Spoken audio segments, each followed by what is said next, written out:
She had a boundless spirit that soared above her life circumstances. She was an amazing young woman, full of life, charismatic, friendly. She's figuring out how to navigate what life looks like as a single mother. She tried to counsel others with their problems, even though she had her own. Until the sounds of sirens pierced a quiet autumn morning. She was assaulted. He left her tied up. This is just a tragedy. Can police stop her assailant before it's too late? There's another victim. He said, if I had some alcohol, you'll be dead. He's like, I don't want to kill y'all, like you better kill me. I mean, this guy is completely sick. We had to catch him quickly, or it was going to keep going. With police hot on his trail, he'll do everything he can to outsmart them. He obviously had perfected what he was doing. This all seemed to be some sort of game to him. That's him. Go, go, go, go. He said, how good is DNA? Is that good evidence? He had a fetish for violent sex. He's the prime example of a sociopath. November 18, 2016. The small town of Lithonia, Georgia is buzzing with excitement, getting ready for the Thanksgiving holiday. Lithonia is a city here on the outskirts of Atlanta. Lithonia is located in the unincorporated part of DeKalb County. It is middle income, mostly hardworking people. It's definitely a family town. It gives a little bit of big city with down home vibe at the same time. Lots of great eateries, great schools. Housekeeping. No one answered. At that time, they didn't necessarily find it suspicious. There wasn't a do not disturb sign on the door or anything like that, so she assumed the person staying there was out for the day. The housekeeper uses her master key to enter the room for its routine cleaning. But she's surprised to see it isn't empty after all. When she entered the room, she saw a young black female on her knees, face down on the bed. As she gets closer, she notices that her hands and her feet are bound. She appeared to be zip-tied in the back, and she realized that she was deceased. She was shocked and ran out of the room, screaming for her manager. Help! Help! DeKalb County Police are immediately dispatched to the scene. I walked into the room with another detective. I didn't see any blood around her body, but it looked like she had been suffocated. There was a black bandana in her mouth. Possible asphyxiation for cause of death. And as investigators continue their review of the crime scene, they find another piece of evidence that makes their hearts sink. Detective, take a look at this. On the table that housed the TV, there was a picture taken, a sonogram of an expected mother. It said she was 9 weeks pregnant. And in the corner of the ultrasound, there was the name Ashley Mays. Born and raised in Lithonia, 20-year-old Ashley Mays had a personality that was nothing short of magnetic. Ashley was an amazing young woman, charismatic, friendly, just pure joy to be around. Ashley was a ball of light, full of energy, just sharing her love with everybody. She loved dancing. Any opportunity she had, she was somewhere dancing, enjoying the music, taking pictures, living life. She was the life of the party. Ashley's good looks and larger-than-life personality meant she didn't have trouble attracting potential boyfriends. Ashley met Stephen McBride in her senior year of high school. They fall hard. They had some pretty heavy feelings very, very quickly, especially for her to be so young. They were really cute together. It wasn't soon after they got together that Ashley found herself pregnant. Wow, you pregnant? Mm-hmm. You think we ready for this? You know, there's lots of concerns about, is he ready? Am I ready? Although they knew they wanted a family together, they didn't anticipate it being so soon. I really think we can make it work, Stephen. Well, if you're happy, then I'm happy. Fortunately enough, Stephen was supportive. He was as present as he could be. Even though they were young, they were in love, and they were happy to take this next step in their life. They both graduated from high school, and in 2013, their baby boy was born. But shortly before the birth of their son, tragedy struck. Stephen, he was murdered due to senseless gun violence. He was in the wrong place at the wrong time, which happens a lot in Atlanta, unfortunately. This completely shattered Ashley's world. He was her first love. He was the father of their child. She just had a baby. I mean, this just rocked her world as she knew it. She has now just dealt with the death of her significant other, the father of her child, and dealing with the financial uncertainty that comes with raising a baby. It's expensive. And eventually, the pressure became too much. Ashley ended up checking herself into a homeless shelter. Her son lived with relatives while Ashley worked to get back on her feet. Her family tried to help her out to the best of their abilities. However, Ashley wanted to do it on her own. She wanted her son to be able to be proud of her. The people that were staying there, they all just loved her so much. Miss Ida, do you have a blanket? No, I'll be all right. No, I have an extra one that you can borrow. Oh, thank you, honey. Yeah, of course, thank you of so course. much. This wasn't an ideal situation. And yet, Ashley made the most of this situation. She became a light to the other residents and even the staff at this local shelter. She really felt like it was important for her to make a way for herself and really lean on herself and become the woman that she wanted to be. So how did Ashley end up dead in a local hotel room? Her positioning and what was done to her was a red flag to me that this was serious. I mean, they're all serious, don't get me wrong about that, but this screamed predator to me. This wasn't the first time he'd done something like this. I knew it was going to happen again, and we needed to stop it. In the fall of 2016, 20-year-old Ashley Mays was still trying to move forward from a tragic loss. The death of her boyfriend, Stephen, took a huge toll on her. He was her first love and the father of her son.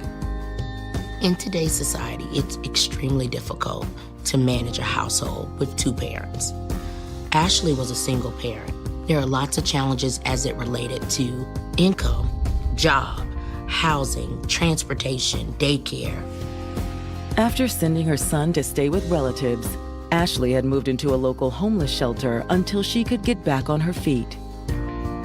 While living in the homeless shelter, Ashley was still bringing joy to the other people. But now, Ashley's lifeless body has been discovered tied up in a Lithonia hotel room. It appeared as though she had been suffocated because there was a black bandana still in her throat. According to an ultrasound photo investigators found inside her hotel room, Ashley was 9 weeks pregnant at the time of her death. For her to totally be disregarded and to be used and abused in such a way, it was disheartening. For DeKalb County Police, finding Ashley's killer is a top priority. While CSI was processing the scene, I went down to the manager's office. Excuse me, I was hoping you could show us your security cam footage. Yeah, of course. Just go ahead and come around and I'll show you. Here it is right here. The footage shows Ashley arriving at the hotel around 7 a.m. that morning. They saw Ashley go into the room after checking in, and then a male approached the room. He was a black male, kind of chunky. He had a pair of dark jeans. He had a green jacket with an American flag on the back. He had a beard, and he had gold-rimmed glasses on. They saw the male enter the room and leave approximately 40 minutes later. Nothing about his demeanor said that suspicious activity was happening. He was very calm. The camera shows him leaving through the front parking lot. Then he gets into his car. The only thing that I could tell from the video is that it was a dark color Impala, older model. Can you zoom in on the license plate anymore? That's as far as it can go right there. We could see where the license plate was, but the pixelation would not give us a number on the license plate.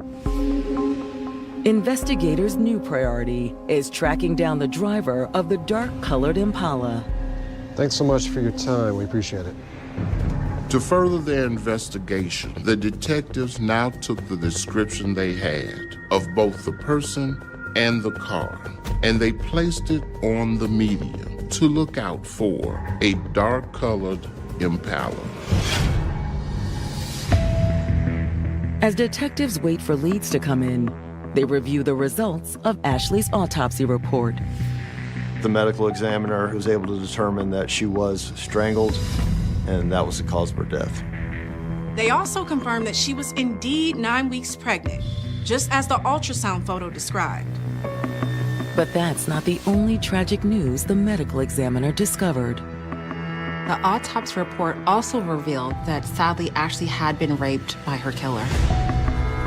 The medical examiner was able to collect the killer's DNA from Ashley's body for testing.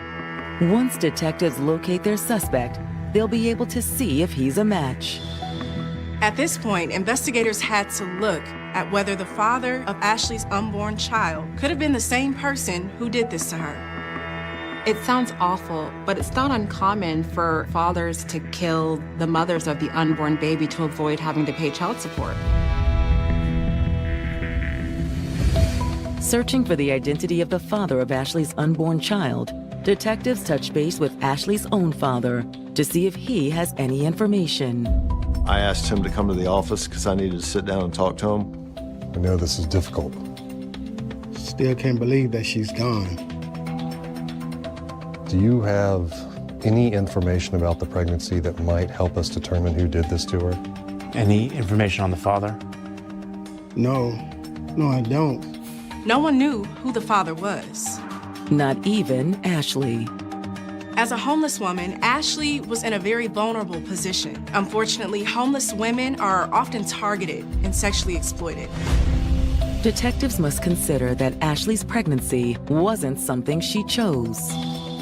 Statistically, homeless women are 20% more likely to experience sexual assault. And according to Ashley's father, she had begun working unconventional jobs to obtain the money she needed to get off the streets. She just was so stubborn. She didn't want anybody to help her. She had begun running escort services out of various websites. She didn't have any other forms of income. It's kind of a sad situation. Those allegations raised immediate alarm. Sadly, sex work and sexual violence often go hand in hand.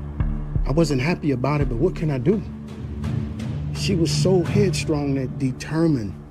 Before detectives end their interview with Ashley's father, they have one more question for him. Do you happen to recognize the man in this photo? No, sir. He had no idea who the man in the surveillance video could be. Thanks for coming in. We'll be in touch. Considering Ashley's involvement in sex work, detectives begin searching for more information on their victim and her recent contacts. They discover that Ashley's telephone number is actually associated with an account on Backpage.com. Backpage used to be very commonly used to trade sexual favors for money. Could that be why Ashley was at the hotel that fateful night? We knew that she was probably in that room prostituting. Ashley was young and probably didn't realize the danger she was putting herself in by advertising on Backpage. It's one of the worst examples of how the internet is used and how people are preyed upon. There are real fears that this individual already has or will strike again. And what investigators are about to discover will confirm those fears. There's another victim. She lived to tell the tale, barely. He said, if I had some alcohol, you'll be dead.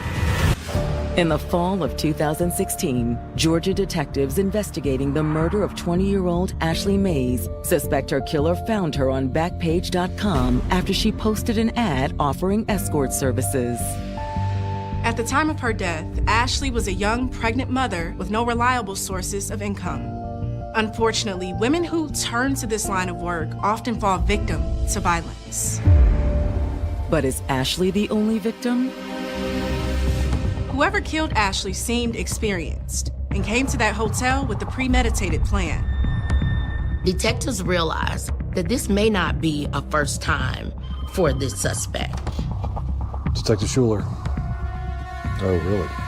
Once we got back to the office, we started talking about the case. At that point, it was brought up that our special victims unit had worked a rape case the week prior. And this incident had very eerie similarities to Ashley's case. Black bandana, zip ties. Suspect was wearing a green jacket with an American flag on it. So at that point, we realized that these two cases were going to be related. But unlike Ashley, this woman lived to tell the tale, barely. And the detectives want to talk to her as soon as possible. Absolutely. Let's bring her in. The victim, Raven Kyle, agrees to meet with the detectives working Ashley's case. Raven is a young, single mom. She has a post on Backpage where she exchanges her time for roses, which is code for money. She says on the morning of Friday, November 11th, she receives a message from a man offering to give her 100 roses for her time. Did he ever give you a nickname or say his name? He never said his name. He just... When you talked to him on the phone, how did he introduce himself? He never introduced himself. Is that common? Yeah. Okay. He asked for my address, and I texted him the address, and he came about 20 minutes later. Raven says her client arrived just before 8 p.m. He arrives in a dark Chevy Impala. He walked into her townhouse, and at that point, she was assaulted. And I turned around, he had the gun. And I'm like, what do you want? I'll give you whatever you want. He tied her with zip ties, the same as Ashley Mays. He tied my arms behind my back, and then he tied up my legs. He took the bandana out of his pocket, and he shoved it in my mouth, and he shoved it down my throat. And after that, he raped me. But Raven's horrifying experience didn't end there.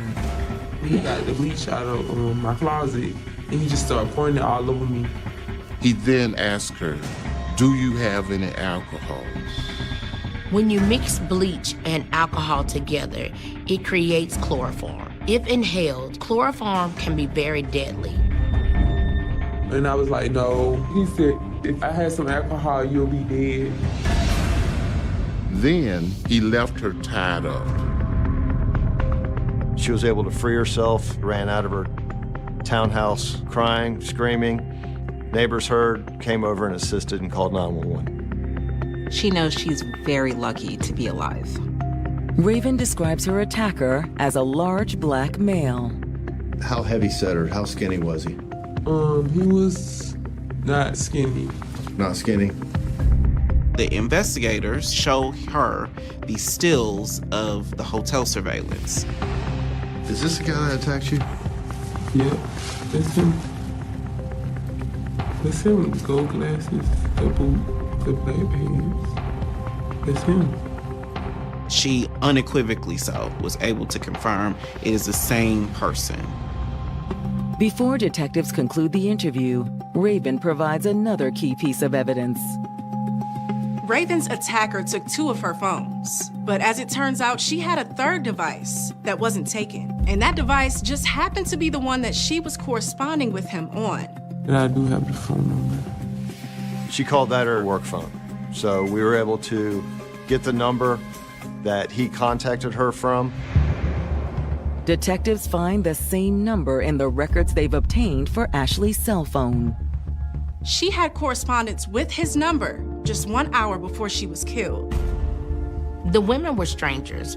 There were no 2 calls from the same number, except for one. So I knew that we were dealing with a good lead on who may have contacted these victims and then assaulted them. We started sending subpoenas to try to get the identity of the owner of that phone number. It's no easy task. The phone provider was what we call a VoIP, or a voice over internet protocol device. Unlike traditional mobile phones that use cell towers, VoIP devices make and receive calls using the internet. VoIP startup companies can and often go out of business, so users' numbers are frequently sold to other companies. Those accounts usually get handed off several times. So you've got to follow the breadcrumb trail to get to the very last one. Every new account requires another subpoena, and that takes time. Time isn't what authorities have on their side right now. We knew we had to catch him quickly, or it was going to keep going. It was going to keep escalating.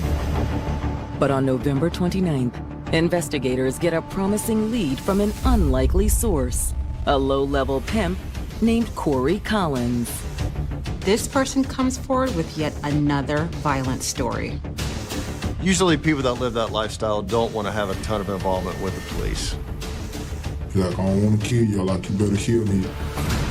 He understood the significance of what had happened and what may happen again if we don't stop it. In the fall of 2016, a string of violent attacks, including one that claimed the life of 20-year-old Ashley Mays, has authorities in Lithonia, Georgia, racing for answers.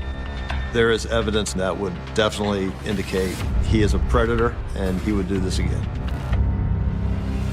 Now investigators are speaking with a man who claims to have information on another violent assault. Corey Collins was a low-level pimp in the area. He was afraid for his girl's safety after all the violence that had been plaguing the city's sex workers lately. Usually people that live that lifestyle don't want to have a ton of involvement with the police. They want to handle their own business and move on to their next job. But he gave us information that really assisted us in solving this case. So he did a good thing. Corey tells detectives that on November 13th, a man reached out on Backpage to enlist the services of one of his girls. You ever talked to him before? No. Corey arranged for the date at a local hotel. He got 2 rooms side by side, just in case there was any funny business going on. Minutes later, Corey, from his room, hears screams. It was real loud, so I ran and swapped the key and came in. Yo, what the hell is going on here? I didn't do nothing. He saw the victim with a black bandana in her mouth and she was bleeding. She was in an obvious struggle with this guy. This guy was in possession of a firearm. We both had our guns on each other. What did he say to you when you came in? He was just looked scared. Then he was like, I didn't do nothing. She got the money. They kind of had about a 30-second standoff where they just stared at each other. Then he started backing up out the room and he was like, I don't want to kill you, like, you better kill me. But Corey knew he didn't need a murder on his hands. And he just kept backing up. And he was like, don't shoot me. And I was like, man, you better get some.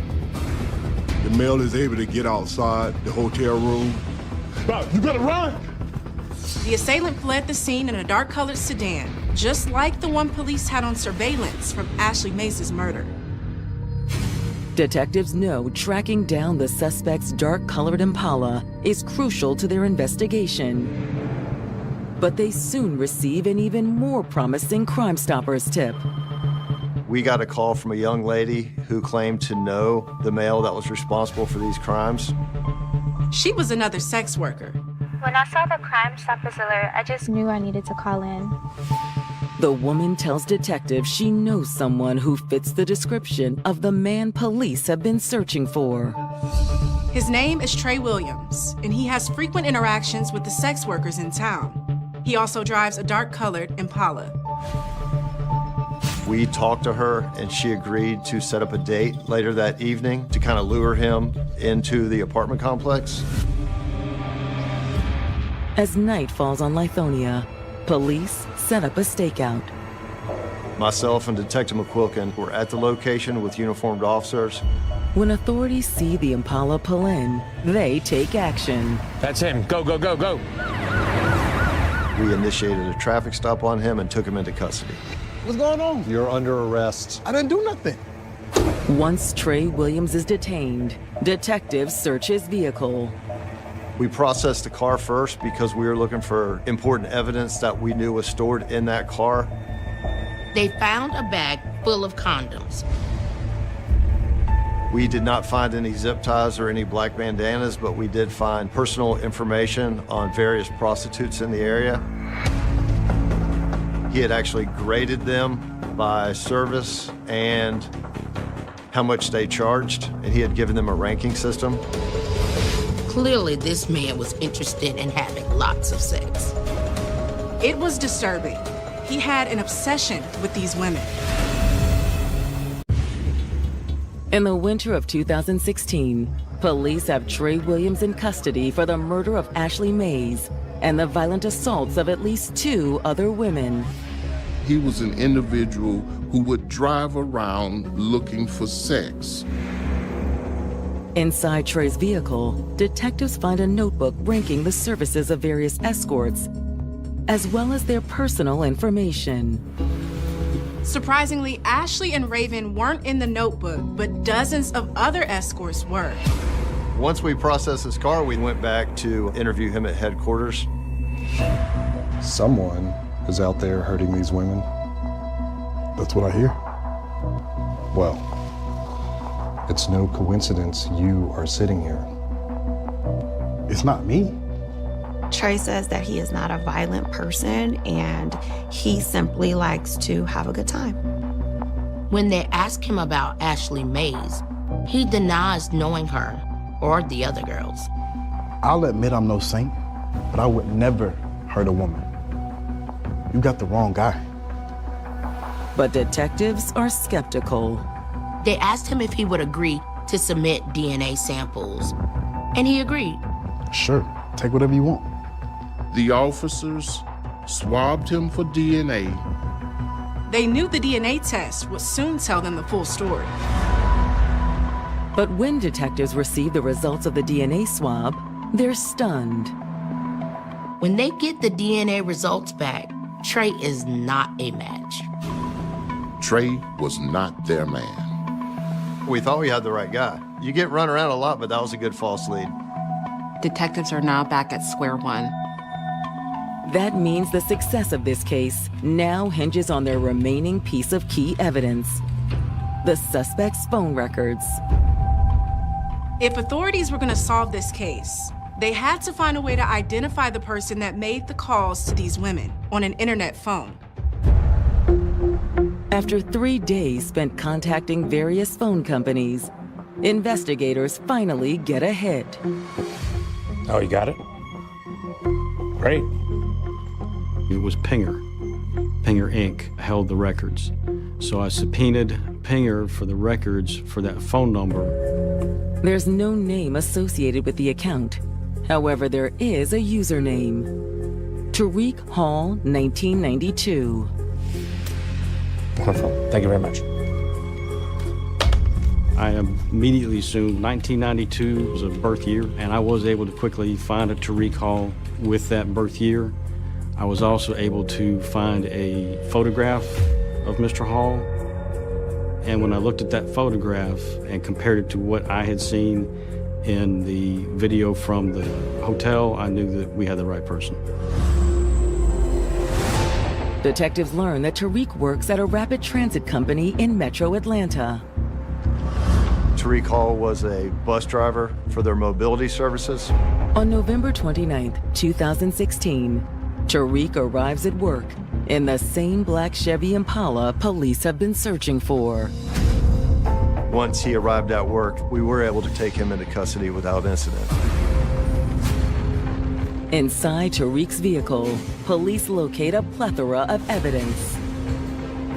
We found several black bandanas that matched the previous crime scenes and zip ties that were already put together in a position to where they could be used as handcuffs very quickly. Back at the station, Detectives sit down with their new prime suspect. I read him his Miranda rights, and he agreed to waive his rights and provide me with a statement. Tariq also agreed to a DNA swab. This one right there. Now, understanding the rights that we just talked about, do you want to talk to me about why you're up here? Yeah. So we had a lengthy conversation. I asked him about his involvement with young ladies that worked on Backpage. How often do you call girls on Backpage? Not that often. When they try to talk to him about the attack on Raven, he says he doesn't know anything about that. He also denied knowing anything about the standoff at the hotel with Corey. It's a long time ago. I can't run back that far. He would not answer any questions in reference to either case that we were talking about. He just had no memory.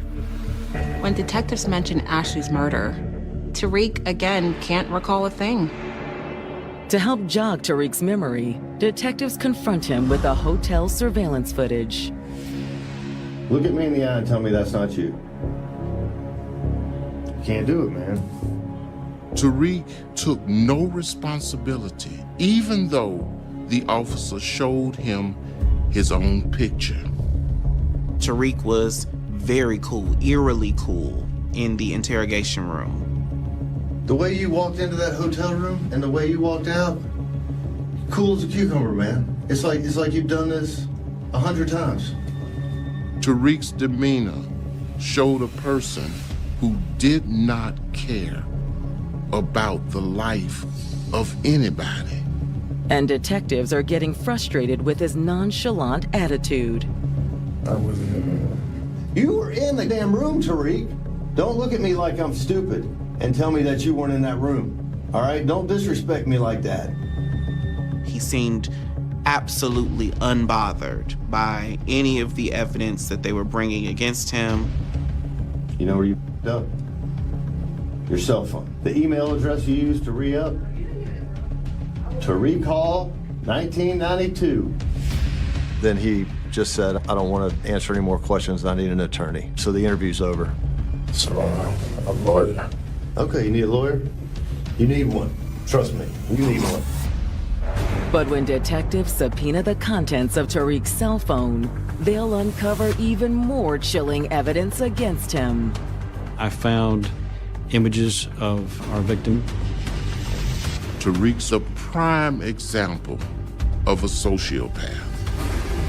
This all seemed to be some sort of game to him.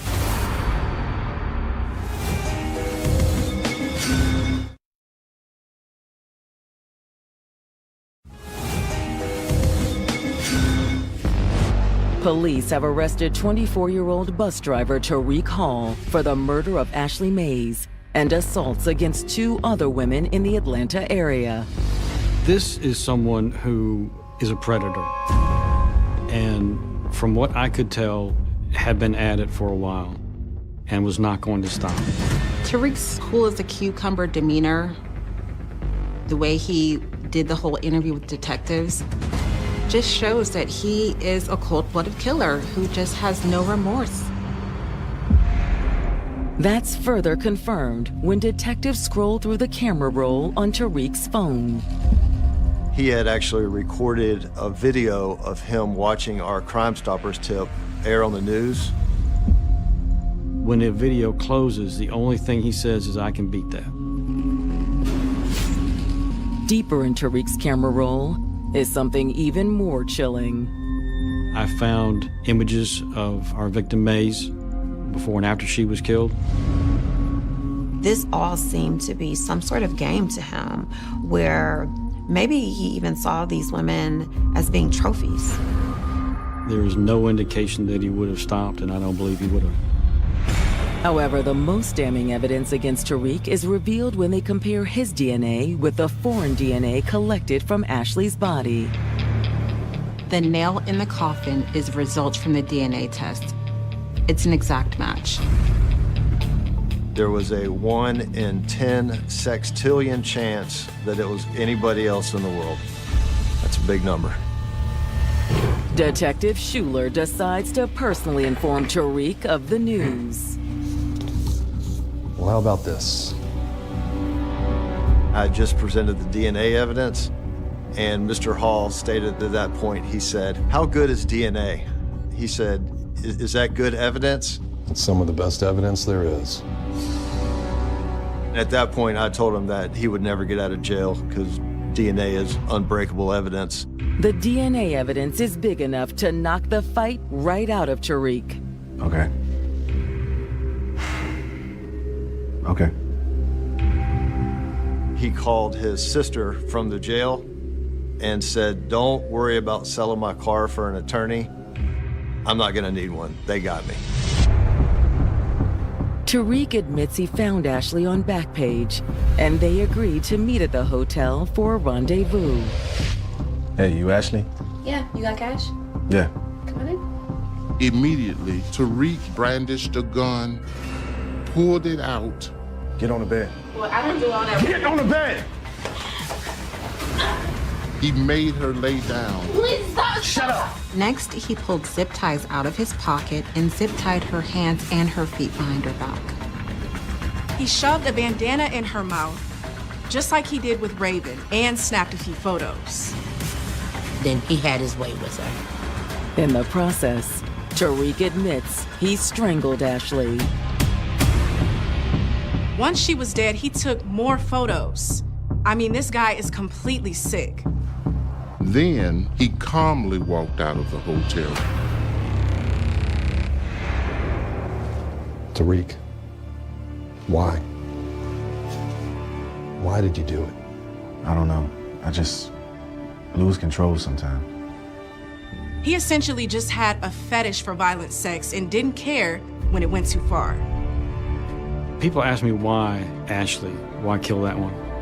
And the way that I was told that Ashley was found, face down with her head buried in a pillow, tells me that Tariq was not going to let Ashley call out or draw attention. Like in the case of Raven, and I think that's why Ashley was the first one he killed that we know of. To be able to get this person off the street before he did it again was incredibly satisfying.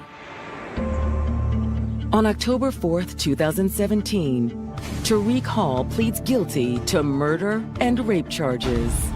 He did not want to go to trial, so he pled to 2 life sentences without the possibility of parole. 1 life sentence for the murder of Ashley. Another life sentence for the rape of Raven. Mr. Hall will end up dying in jail. He'll never get out. At least this man is not on the streets anymore. He can't harm women. However, the scars from Tariq's actions will remain with his other victims and Ashley's family for a lifetime. Ashley's family has lost the light of their lives. They lost their daughter. Their siblings lost an older sister. They were a young couple staying true to themselves. She embraced who she was. Despite what society may have said, he loved her. She felt so secure in their relationship. Until they suddenly disappeared. Their friends hadn't heard from them, had been calling them, and no one was answering. Something was wrong. They decide they're gonna go inside the house. And what's inside is worse than anyone imagined. Both suffer gunshot wounds to their head. She's been missing for about a week. Friends can't believe what happened. The body was so badly decomposed. Was it a crime of passion? This was not a premeditated crime. No large ticket items were missing. Or a calculated hate crime? Within the Deep South, we are not as progressive with LGBTQ plus rights. Or were hate and passion intertwined? It was a deep secret. He will be what you call a down low boy. February 14th, 2013. It's Valentine's Day in Metairie, Louisiana. a suburban community just outside New Orleans city limits. Metairie is a great suburb of New Orleans. It's a smaller area that has a lot of the same amenities of New Orleans. Metairie is New Orleans' sister, in a way. It's very friendly, warm, and inviting. It is where people go to kind of get away from the craziness that can happen in New Orleans. And February of 2013 was even crazier than usual. You had Super Bowl 47 going on in New Orleans, and then you had Mardi Gras, which was on Fat Tuesday on February 12th. Mardi Gras is like a whole different world, to be honest. There's multiple parades, multiple balls. That incessant round of parades and parties are what brings three friends of Milan Boudreaux out to Metairie 2 days after Fat Tuesday. Milan had been a no-show at several events that week during Mardi Gras. Friends were concerned that they hadn't heard from her in over a week. She wasn't answering or returning their calls either. It was radio silence, which is completely unlike their relationship. Something clearly is wrong. So on this particular day, they say, you know what, we're gonna go to the house. Milan! But there's no answer. Maybe she went somewhere. Well, then why didn't she answer her phone? Milan's vehicle was missing from the parking lot. Let's try and call the apartment complex. They contacted the property manager, and she was not available. Then they noticed a maintenance man at the neighboring apartment, and they asked him to let them in. When they talked to the maintenance man, he said he didn't have a key. But he did know a way inside. The maintenance man suggested that they try the sliding door. So they ended up hopping the fence. It's stuck. There was a PVC pipe or something blocking the door. Let me try. They were able to jimmy it open. What is this? Oh. They were taken back by the smell. Milan? But much worse awaits them inside.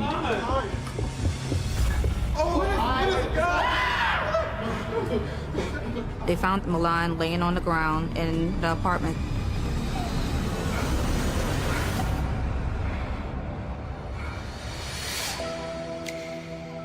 "26-year-old Milan Boudreaux had been living her best life. She was someone that everyone loved. Quirky, clever, funny, just someone you want to be around all the time. But getting there hadn't been easy.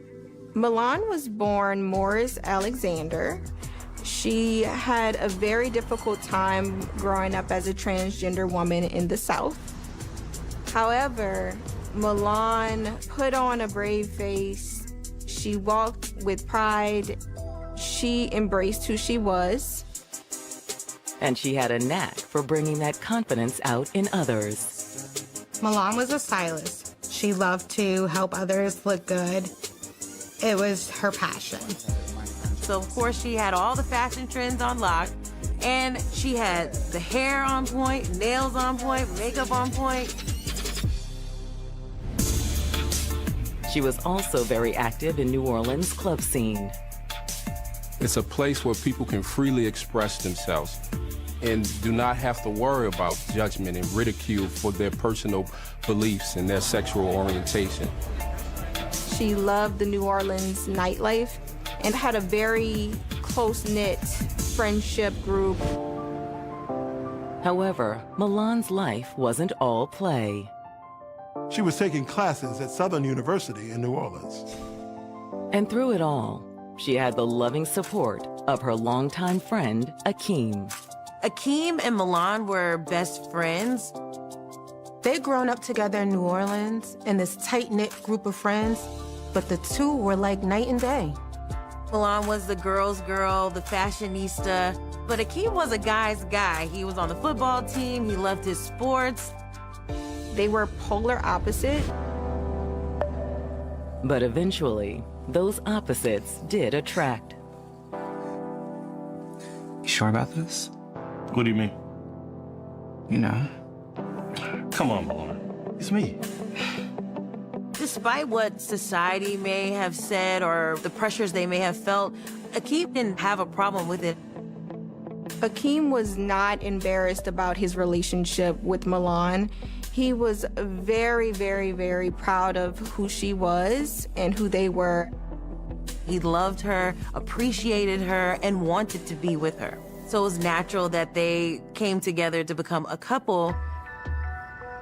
Once they were official, Milan moved into Akeem's apartment in suburban Metairie. Akeem was actually the one who suggested that Milan move in with him.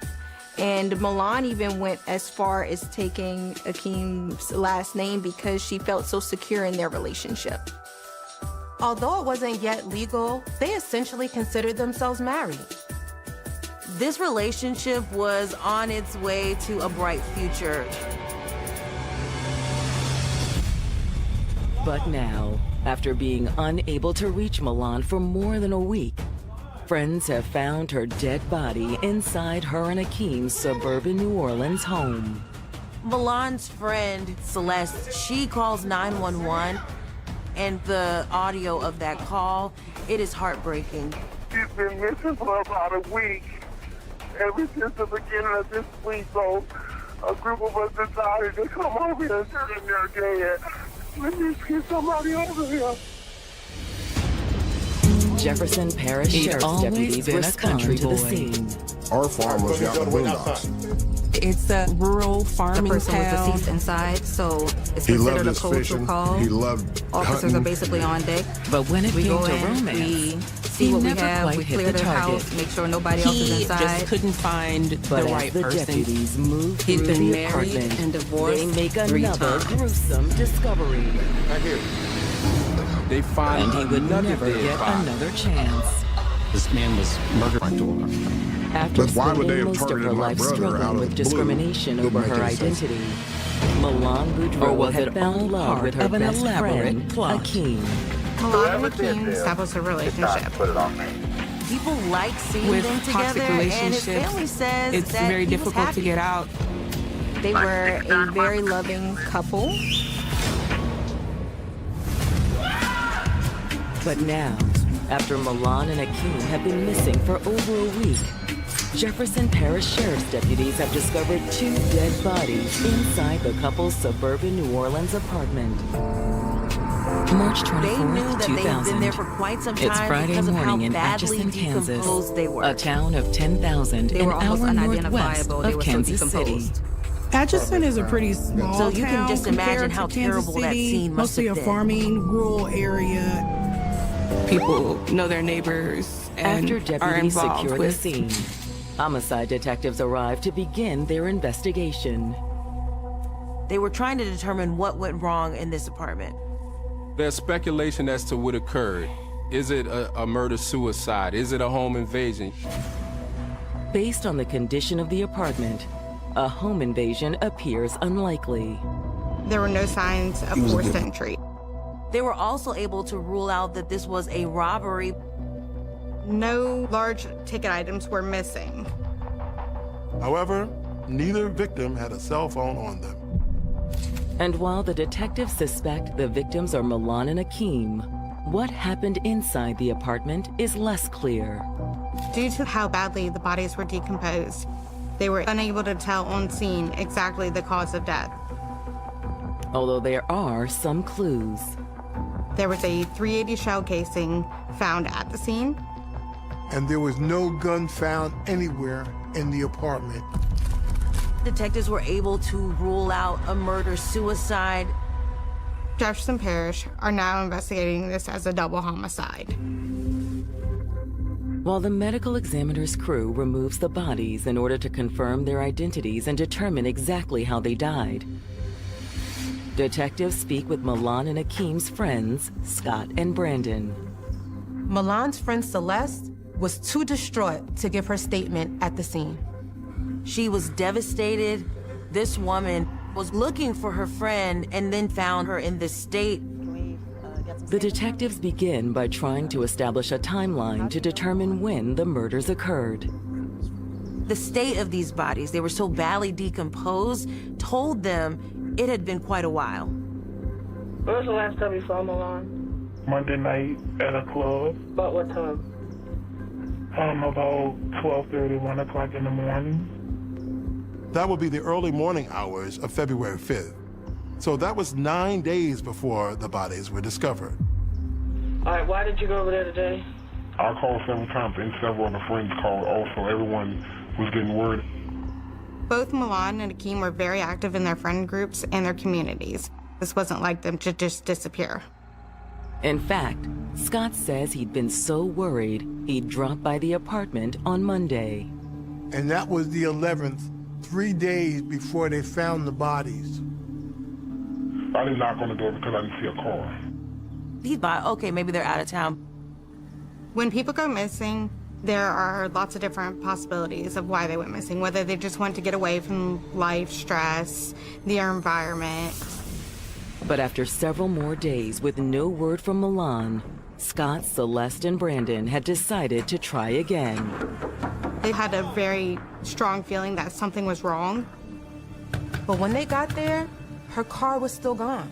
Maybe she went somewhere. They got no answer on the door.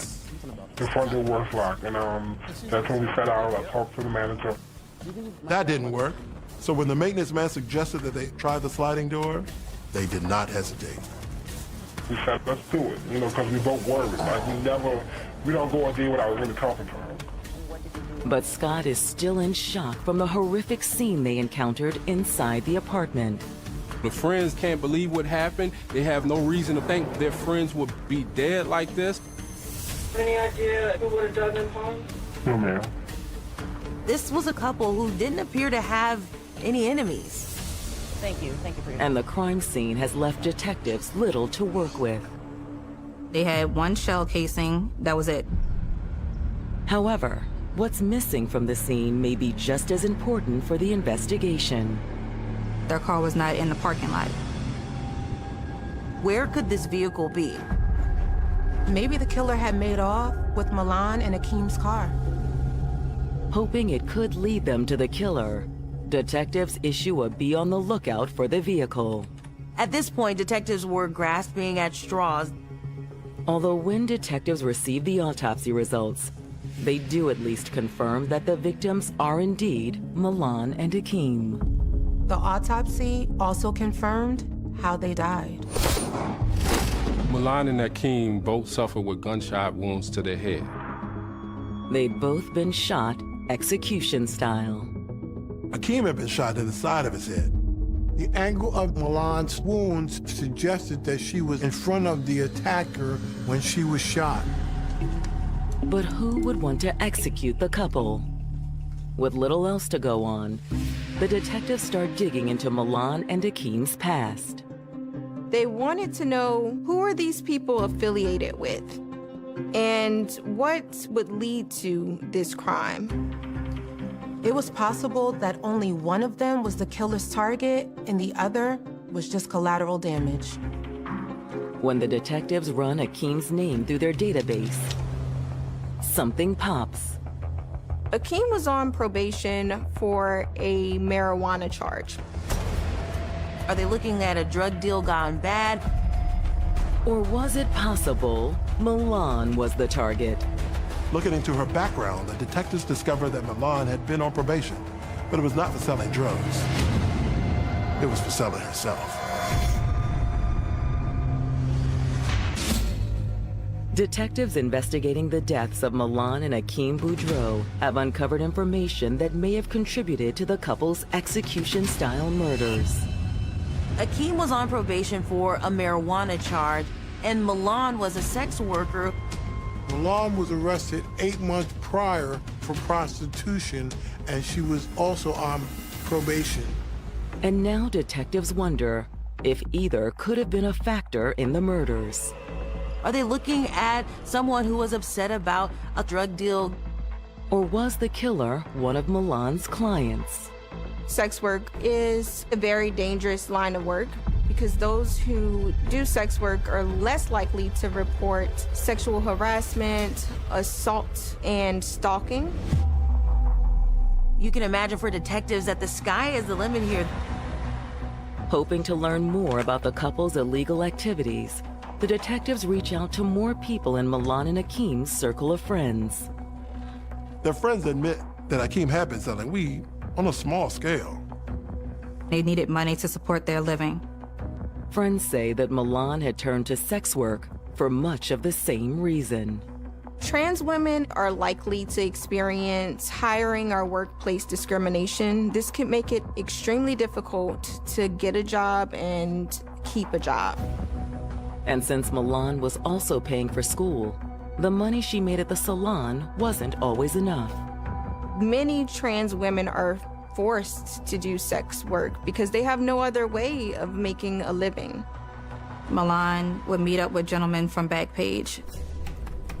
Backpage was a classified advertising website that was shut down in 2018 by the Justice Department for facilitating prostitution. It might have not been the ideal thing to do, but they were young, in love, and they needed money. And in light of the inherent danger of sex work, friends say the couple took precautions. That's him.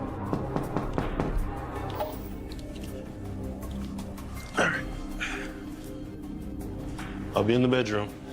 Be careful. For her safety, the arrangement between Akeem and Milan was to take these appointments at their home.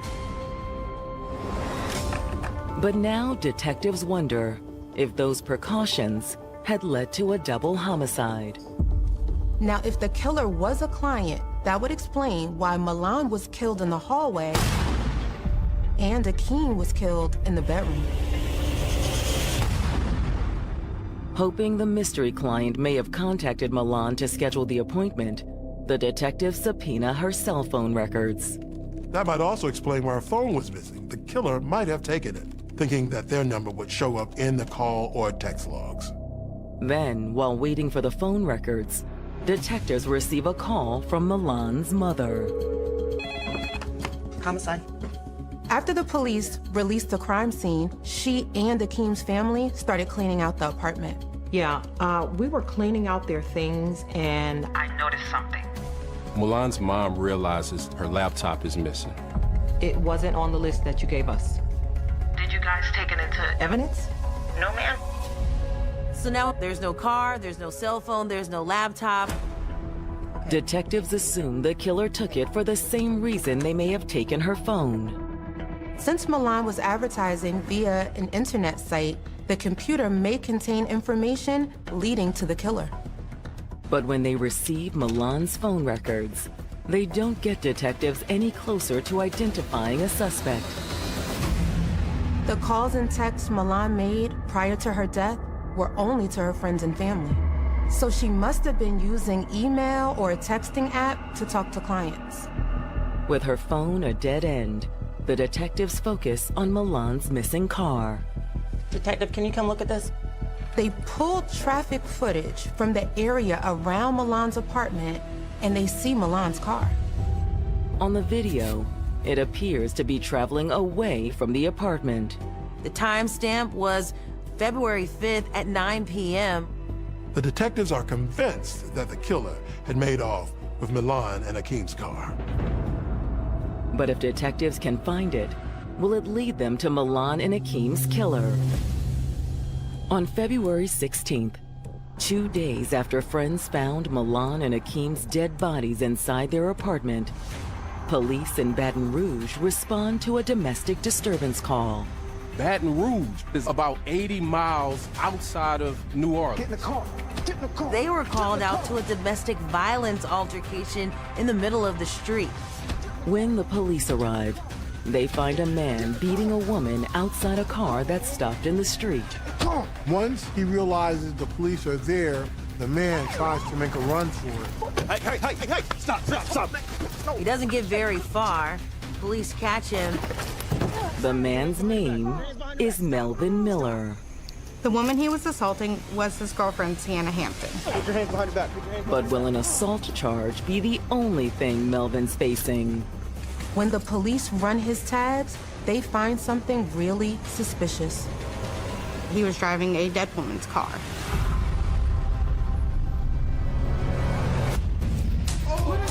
2 days after friends found Milan and Akeem Boudreaux's dead bodies inside the couple's suburban New Orleans apartment, there may be a breakthrough in the case. Police in Baton Rouge have reached out to Jefferson Parish, letting them know they have a man in custody who has possession of Milan's vehicle. Thank you. They found the car. We gotta go. Jefferson Parish detectives immediately make the hour-and-a-half drive to Baton Rouge. Time now is 4:20 a.m. I'm speaking with Mr. Melvin Miller. They have questions for this man. They want to know why a man in Baton Rouge is driving Milan's car.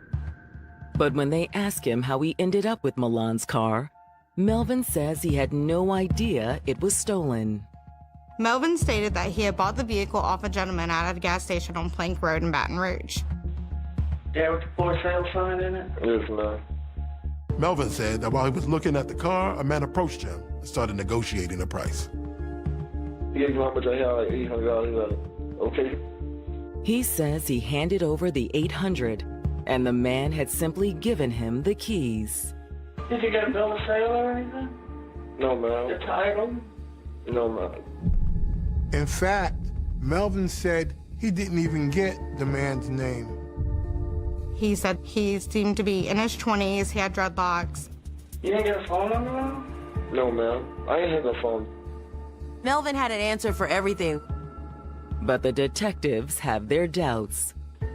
You trust him enough to give him $800 and not get a piece of paper? Yes. What if he came back and said, I want my car? Melvin claims the man selling the vehicle was not going to come back for the vehicle, and it was most likely just going to be his. He says the car was probably what's known as a rock rental. A rock rental is you renting this car from the person that owes you drug money. So since they don't have the money for their drugs that they're getting from you, you take their car until they're able to pay you your money. It's essentially collateral.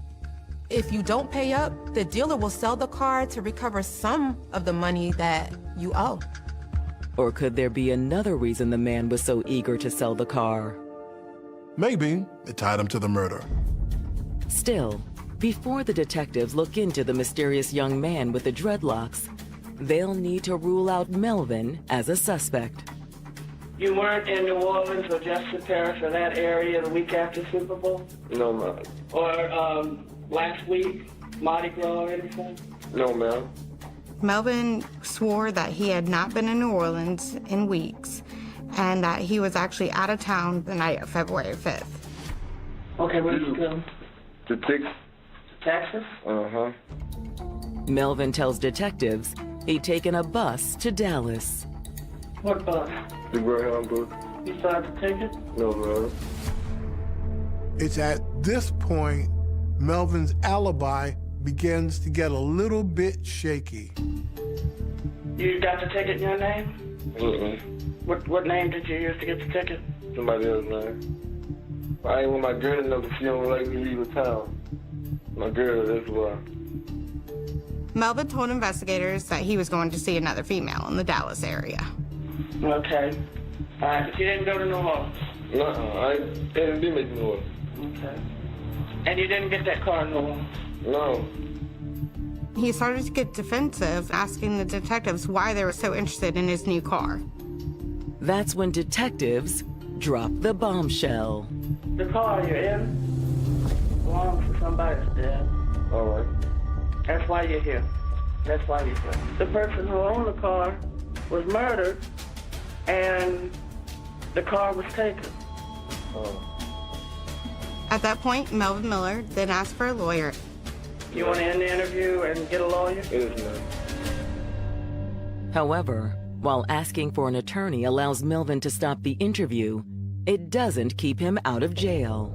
Investigators are able to hold him on a parole violation of possession of stolen property, which would be Milan Boudreaux's vehicle. For the moment, they don't have enough evidence to charge him with murder. Although when the detectives start digging into Melvin's alibi, they soon sense they're on the right track. The first thing that investigators looked into was the woman in Dallas. There wasn't a woman in Dallas, Texas with the name that he gave. Canvassing the gas stations on Plank Road is also a dead end. There is no evidence to support Melvin's story about buying the car. Nothing was adding up. It quickly becomes evident that Melvin Miller is not telling the truth. However, there is still one thing missing. Detectives hadn't been able to place Melvin anywhere near New Orleans at the time of the murder. But will that change when the detectives receive an urgent call on February 19th? That's 3 days after the Baton Rouge police had caught Melvin with Milan's stolen car. Okay, why don't... While Melvin is being held for that parole violation, and the story about Akeem and Milan Boudreaux's murders are all over the news, they receive a tip from a friend of Milan's. Milan's friend is a trans woman named Christine Harper. She says she has important information for the detectives, so they bring her in for an interview. My friend said that they caught a guy in Baton Rouge with Milan's car, that he's in jail. She said the guy has a tongue ring. Christine says she knew exactly who her friend was talking about. She said that it immediately came to my mind, the guy, Melvin Miller. Christine told investigators that she had been talking to Melvin through Facebook, and he had expressed interest in her. He was a guy that had a thing for trans women. A little over 2 weeks ago, they tried to arrange a meeting. Christine says she and Melvin never did hook up. But the date of the abortive encounter does catch the detectives' attention. They were supposed to meet up on February 5th. So that's Tuesday after Super Bowl. Yeah. That's the day Milan and Akeem were murdered. And according to Christine, Melvin was in New Orleans. He specifically called me and said he was on Canal Street. A friend of Milan Boudreaux has just told detectives that Melvin Miller, the man detectives suspect killed the 26-year-old and her boyfriend Akeem, was in New Orleans at the time of the murders. Christine received a message from Melvin saying that he was going to be on a Swift bus coming into town to see some friends in the New Orleans area, and he wanted to come by and hook up. She said they mostly communicated over Facebook or KIK Messenger. It's like a free messenger app. Unlike regular text messages, KIK would leave no regular text messages on someone's cell records. However, according to Christine, Melvin did call her once, on the day of the murder, to tell her he was in New Orleans. I thought I would have to pick him up from the bus station, but he already said he was here. Now Melvin's been caught in another lie. Not only did he say he hadn't been to New Orleans, he also told detectives he didn't have a phone.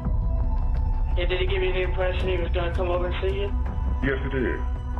But according to Christine, Melvin never showed. I was like, just forget it. Yeah. Lose my number and delete it. However, while Melvin didn't hook up with Christine that Tuesday, the detectives suspect he continued looking for a good time while he was in New Orleans. If he was looking to meet up with a trans woman, he might have had an appointment with Milan. And it looks far more likely when the detectives show Christine a photo lineup that includes Melvin's mugshot. Christine picks Melvin out of the lineup, saying, that's the guy. That's him. That's him. This one right here? Yes. All right. But is it enough for an arrest? Melvin only told Christine he was in New Orleans. She never actually saw him there. All right, thank you. Looking for confirmation, detectives subpoena Melvin's cell phone records. Investigators subpoenaed the cell phone records to be able to pull his geographical location. What they find is damning. Once the records are turned over, investigators find out that Melvin was indeed in the area on February 5th. His phone pinged off a tower about a mile away from Milan and Akeem's apartment. And thanks to Christine's story, detectives have a pretty good guess why he was there. Melvin was trying to link up with Milan for a sex date. However, while the phone records put Melvin at the scene of the crime, there is still a piece missing. Detectives don't have a murder weapon. Hoping to get a lead on it, the detectives head back to Baton Rouge to talk to Melvin's girlfriend, Sienna Hampton. Sienna's the woman Melvin had been assaulting when they found him with Milan's car. When detectives meet with her, they learn she is also transgender. We want to start off, who is your boyfriend? My boyfriend is Melvin Miller. And you're in a dating type relationship? Yeah, I guess he would be what you call a down low boy, and we have been having a down low relationship for the last 10 months.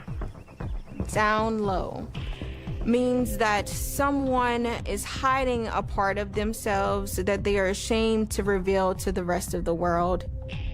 He tried to hide her from his friends, and he didn't like for anyone to know that he was dealing with anyone that was trans. Sienna confirms Melvin left town on the morning of February 5th. He wasn't supposed to be leaving Baton Rouge. That's the thing. He lied and said he was about to go by one of his friends' house, and I realized he had to took an overnight stay. According to Sienna, Melvin was back the next day with a new car. What did he tell you about the car? How you got a car? Melvin advised that he got it from a friend. His friend let Melvin drive the car back to Baton Rouge, and Melvin was supposed to bring the car back or whatever. As days go by, Melvin continued to have the car. Sienna also tells detectives that the car wasn't all Melvin brought back from New Orleans. A laptop computer? Yeah. And an iPhone 4? Right. Clearly, those had to be Milan's missing phone and computer. Where the phone and laptop are now, Sienna doesn't know. He tried to sell it to random people in the neighborhood. Even without the actual devices, Sienna's story strengthened the case against Melvin. We got phone records showing that Melvin was right outside the Metairie home. We also have Melvin in possession of Milan's car, in possession of Milan's cell phone and her laptop. So law enforcement has a compelling case. And thanks to Sienna, it's about to get even stronger. She tells the detectives that Melvin had a gun. He stole the gun from a friend of his. According to Sienna, he had it with him when he went to New Orleans. How you know? Because he came home, he unpacked, he put it back on the shelf. When detectives interview Melvin Miller's girlfriend, Sienna, she reveals that the 23-year-old had taken a gun to New Orleans the day someone shot and killed Milan and Akeem Boudreaux. When he left for New Orleans, he had a gun with him? Yeah, I realized that he had took the gun out of the house because the gun was not at the top of the closet. Sienna says he stores his silver handgun on the top of his closet. But was it the murder weapon? You know the difference between a revolver and a pistol? Yes, I do. Okay, was it a revolver or a pistol? No, it's not a revolver. It's like an automatic. Okay, is it bigger than my gun? No, it's smaller than your gun. While Sienna didn't know the exact caliber of the gun, her description is consistent with the murder weapon. After talking to Sienna, the detectives secure a warrant to search the apartment she shares with Melvin. During the search, they were unable to find any trace of a handgun, so they believe Melvin must have gotten rid of it. Failing to find the murder weapon is a disappointment for detectives. There was no direct evidence tying Melvin to this crime. However, it isn't enough to stop them from charging him with murder. Melvin is charged with second-degree murder for the killing of Milan Boudreaux and Akeem Boudreaux. When the case goes to trial, the prosecutors argue that Melvin had gone to Milan's on the evening of February 5th looking for sex. Prosecutors believe that this was not a premeditated crime. If anything, murder was the last thing that Melvin had in mind. Way more prettier than the pictures. She's funny. Prosecutors theorized that Melvin assumed he would be alone with Milan. But he soon realized that wasn't the case. Sorry, I'll give y'all some space. Who's that? Melvin had no reason to know that Akeem would be there. Oh, that's my boyfriend. That's cool with it. No, I'm not cool with that. Melvin was shocked to see that Akeem was there and got upset. According to Sienna, Melvin's attraction to trans women was a deep secret. I'm not cool with that. One he would do anything to protect. I'm not cool. Oh my God. He ended up shooting Milan Boudreaux first. And then he went on and killed Akeem Boudreaux in their bedroom. Hold on, what happened?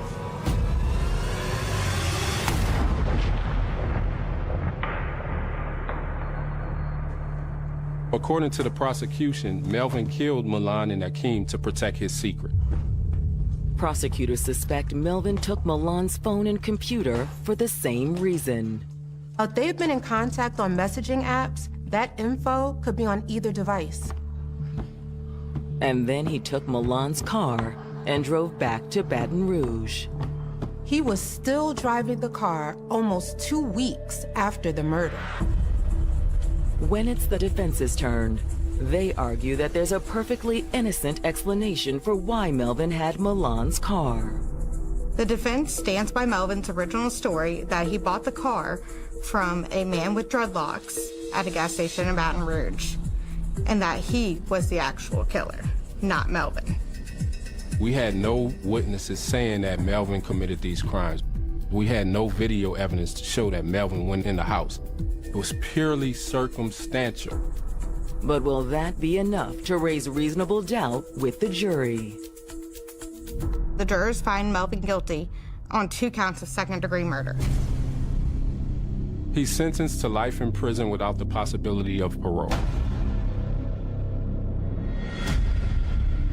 Not that any amount of time can make up for everything Melvin destroyed in his moment of panic.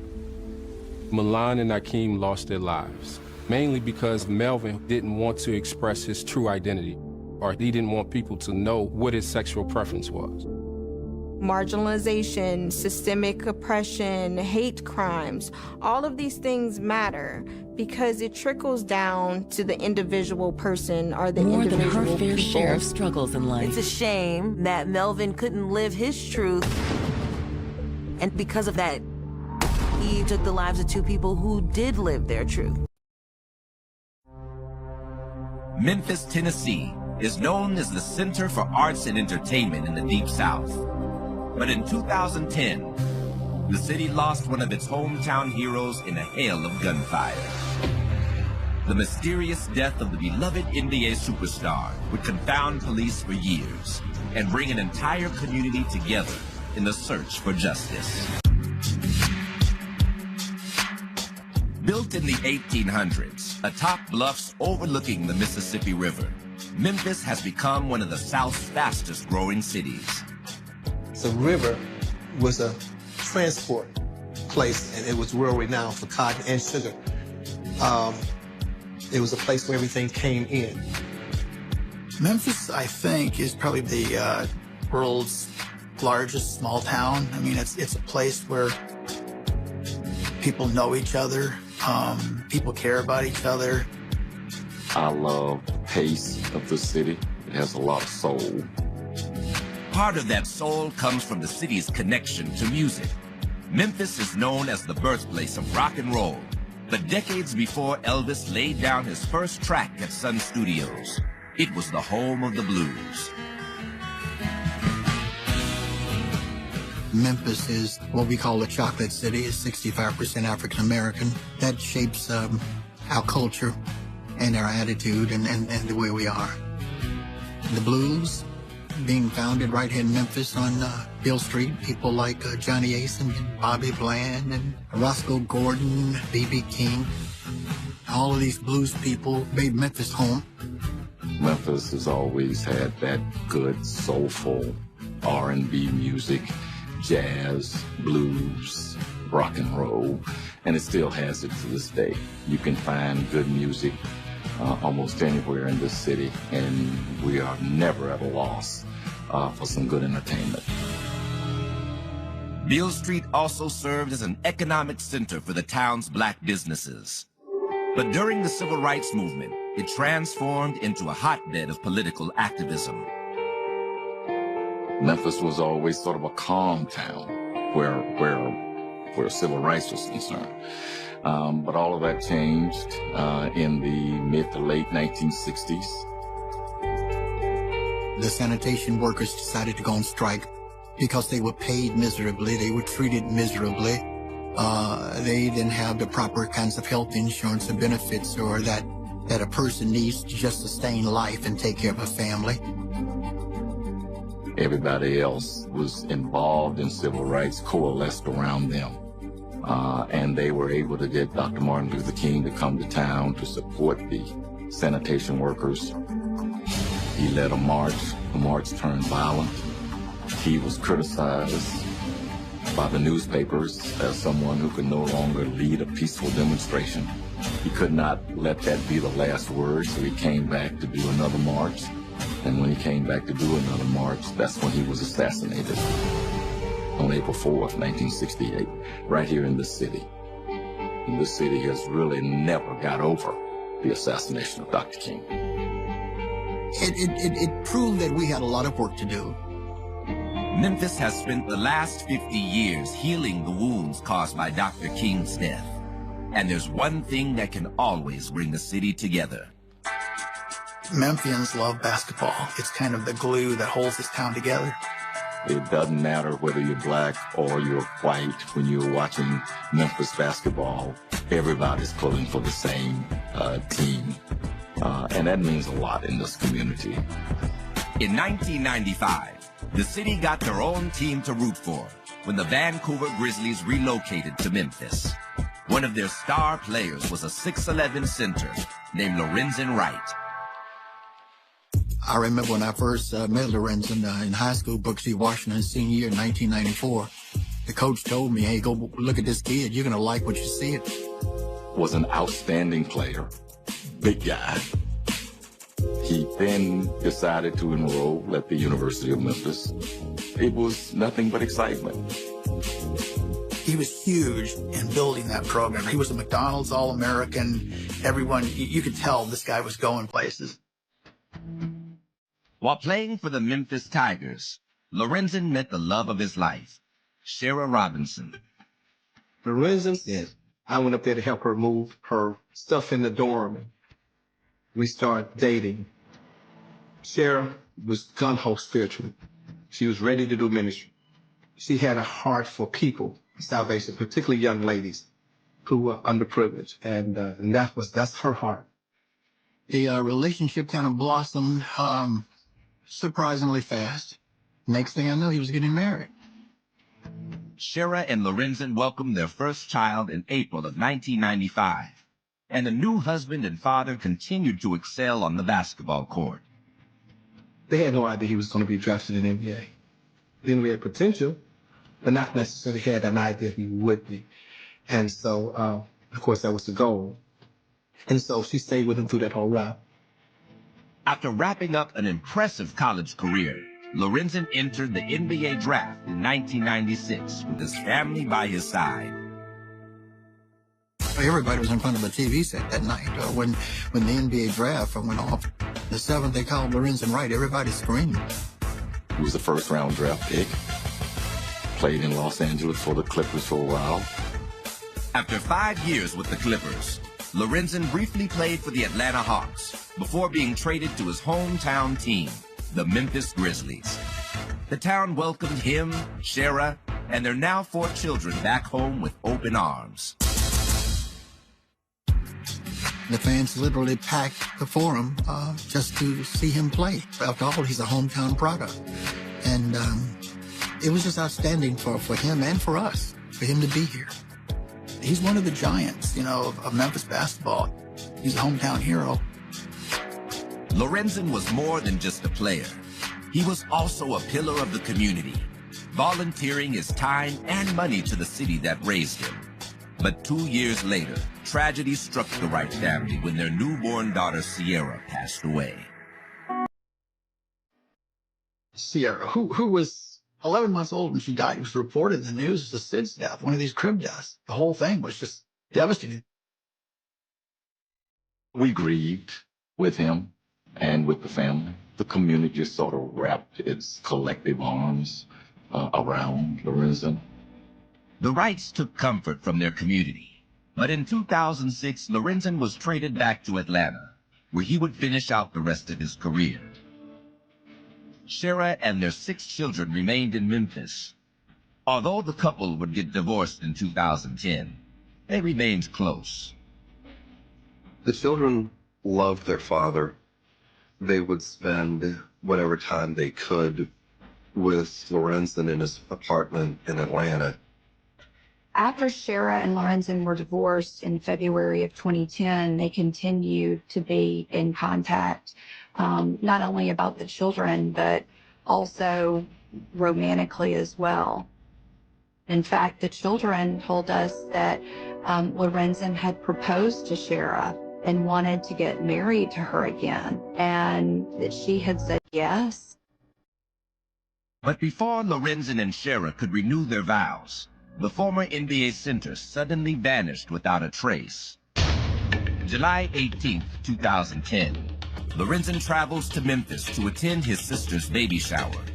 Lorenzen was living in Atlanta at this point, so the first thing that he does when he gets back to Memphis is go around town and visit his friends before he goes to visit his kids.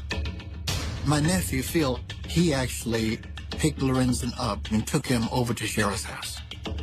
Lorenzen spends the evening with the children and leaves before midnight. But the following day, friends realize he's not answering any of their calls. I got a call from Shara. Night, they heard from him. Have you heard from him? No. Nobody pushed the panic button because it's so easy for NBA players to say, hey, let's meet in Vegas tomorrow. We'll be at Caesar's Palace. 14 to 15 guys to go jump on a plane. We're talking about a grown man who, at that point, was up in age, and how could he be missing? I mean, did he just drop out of sight? We didn't think that that was possible. As days continue to pass, his loved ones begin to worry. After the third day of saying he's missing, me and Shara both were like, something wrong, this is different.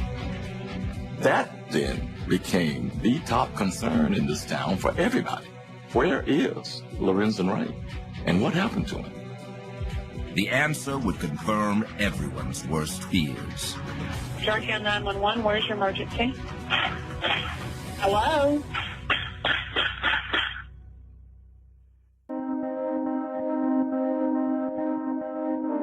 To the city of Memphis, Lorenzen Wright wasn't just a basketball player. He was a role model who proved it was possible for a hometown kid to succeed. Unfortunately, Memphis has a huge poverty problem. That's just a fact of life. He saw that so many people had helped him and he wanted to help people back. I have watched him pull the Wright family. There was a tremendous outpouring from the community when Lorenzen went missing.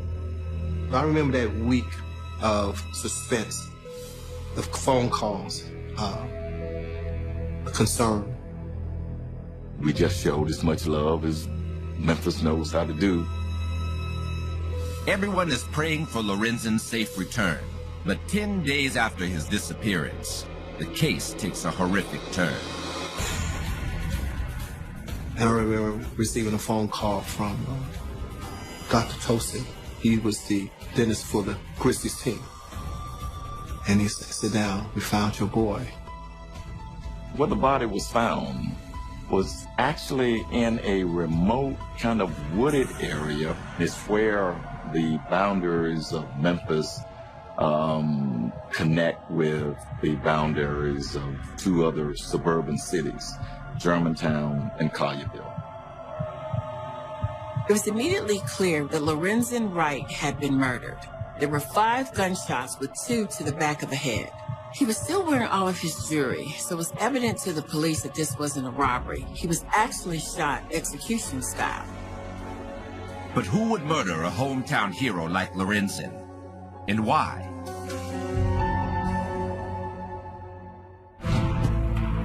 In looking at Lorenzen's last moments, they uncover an unsettling detail.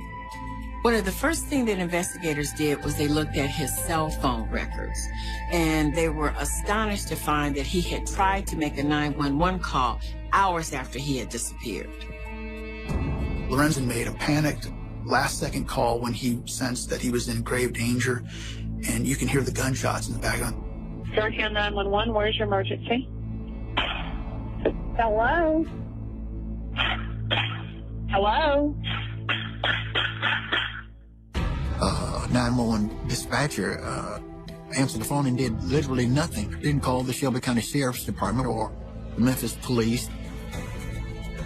There's no good explanation why the dispatcher didn't then refer it over for further investigation. It just fell between the cracks. We might not have had this murder mystery on our hands if things had happened right, because basically what it did was it gave the killers a 9-day head start. Under mounting pressure, investigators turned to Lorenzen's friends and family for help finding his killers. They quickly discovered there was another side to the big man few people knew about. If I wrote a book, it'd be like the Lorenzen and Sherry y'all never knew. I've seen the players over the past 7 years. If they're not balanced in the Lord and they're balanced with their family, they can lose themselves. I believe Lorenzen began to lose himself. Lorenzen had between 4 to 8 other women on the side and in various parts of the country. And that's not all. Lorenzen's ex-wife, Shara, also suspects he'd gotten involved in the Memphis drug trade. There were a couple of instances that occurred prior to Lorenzen going missing. Lorenzen Jr. had reported that 2 individuals had approached him in the parking lot after school in a threatening manner and asked where his father was. And then there was another incident reported by Shara Wright that individuals had come to the home looking for Lorenzen. I got the phone call from her the day of, and she was frantic about it because there were threats against the kids. She said, I gotta call him and contact him. I don't know what he into. I ain't gonna hurt my babies. And that probably about 3-4 days before he ended up missing. Did Lorenzen Wright get in over his head with the wrong people? There's a history of athletes being involved in drug activity. Maybe he was in debt to some people. Maybe this was a drug deal that had gone bad. Maybe the Lorenzen that we knew was not the Lorenzen in reality.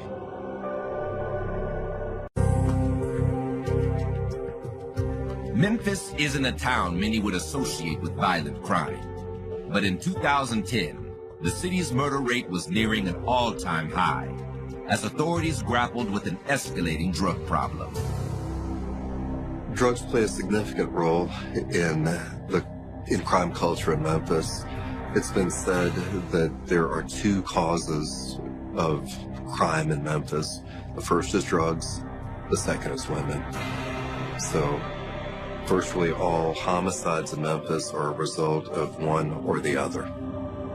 We have a lot of people in this community who don't care about their fellow human beings and are willing to commit crimes and even try to take somebody's life over nothing. Now, it looks like former NBA star Lorenzen Wright might be the latest victim of the drug trade. Shara did express fear at what Lorenzen might or might not have been doing, whether he was dealing in drugs. She didn't know, but she was concerned. These mysterious hitmen with trench coats and guns in their waistbands are showing up at her house and at Lorenzen Jr. School and other places looking for Lorenzen. So what does that mean? It means that somehow he's crossed these individuals and they have a score to settle. As detectives begin digging into Lorenzen's past, they make a startling discovery. Lorenzen made about $55 million throughout his career. But in 2008, he started running into financial problems. To make some quick cash, he'd sold a few of his luxury cars. The buyer was a dealer in a local drug cartel. In the last month of Lorenzen's life, he was involved in these car transactions where he sold cars to Bobby Cole. Bobby Cole was a family friend who was kind of a race car hobbyist who was also a drug distributor. Bobby Cole is connected to Craig Pettis, who's, a crime lord, basically, here in Memphis. He's infamous for dealing in cocaine. Craig Pettis is a huge name around here, very infamous as a Mexico to Memphis drug cartel, murderous gang. You didn't mess with the Pettis gang because you would get whacked if you did. And it looked like the cars might have had something to do with Lorenzen. A drug organization, right? But without any hard evidence, investigators hit a dead end. Police were getting nowhere. They had no answers, no information about who these men supposedly were. And so the frustrations started to set in.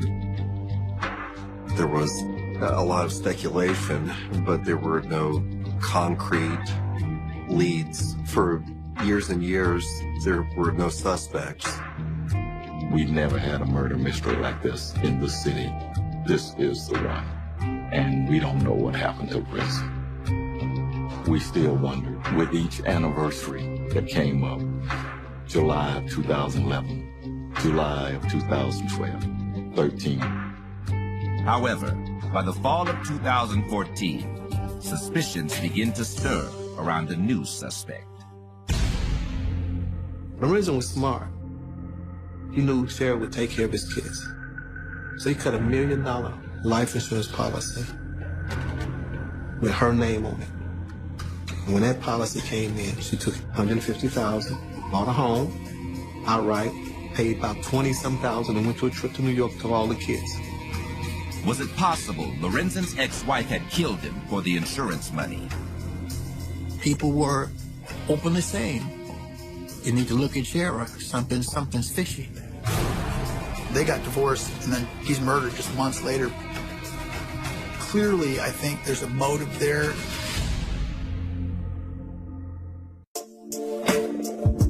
During their marriage, Shara and Lorenzen Wright had been one of Memphis's most recognizable power couples. People weren't at their parties, at their gatherings. Anywhere they went out in public, they were noticed. But now, rumors are spreading that Shara could be involved in her ex-husband's murder. There were a lot of people who were saying that she's just not being honest about this, that she knew more than what she was telling. That was open discussion on talk shows in Memphis. People on the radio. People who even knew her better than I did. There were rumors spreading throughout Memphis. And when the insurance money came up, it made everybody in Memphis go, hold up, what's really going on? The $1 million insurance policy isn't the only thing that makes investigators suspicious. By that time, a lot of the accounts had come out about her having a bonfire in the middle of July in her backyard. Witnesses say she had a bonfire on the day of Lorenzen's disappearance. It was 93 degrees in Memphis. Unless you're trying to get rid of evidence, nobody has a bonfire in the middle of July. Shara only adds to the controversy when she publishes her debut novel in 2015, titled Mr. Tell Me Anything. It's a fictionalized account that's essentially based on her relationship with Lorenzen Wright. It's a woman that is dealing with a philandering husband who is abusive and his subsequent murder. It's just bizarre that it's so close to the actual story of their life. The parallels are just uncanny.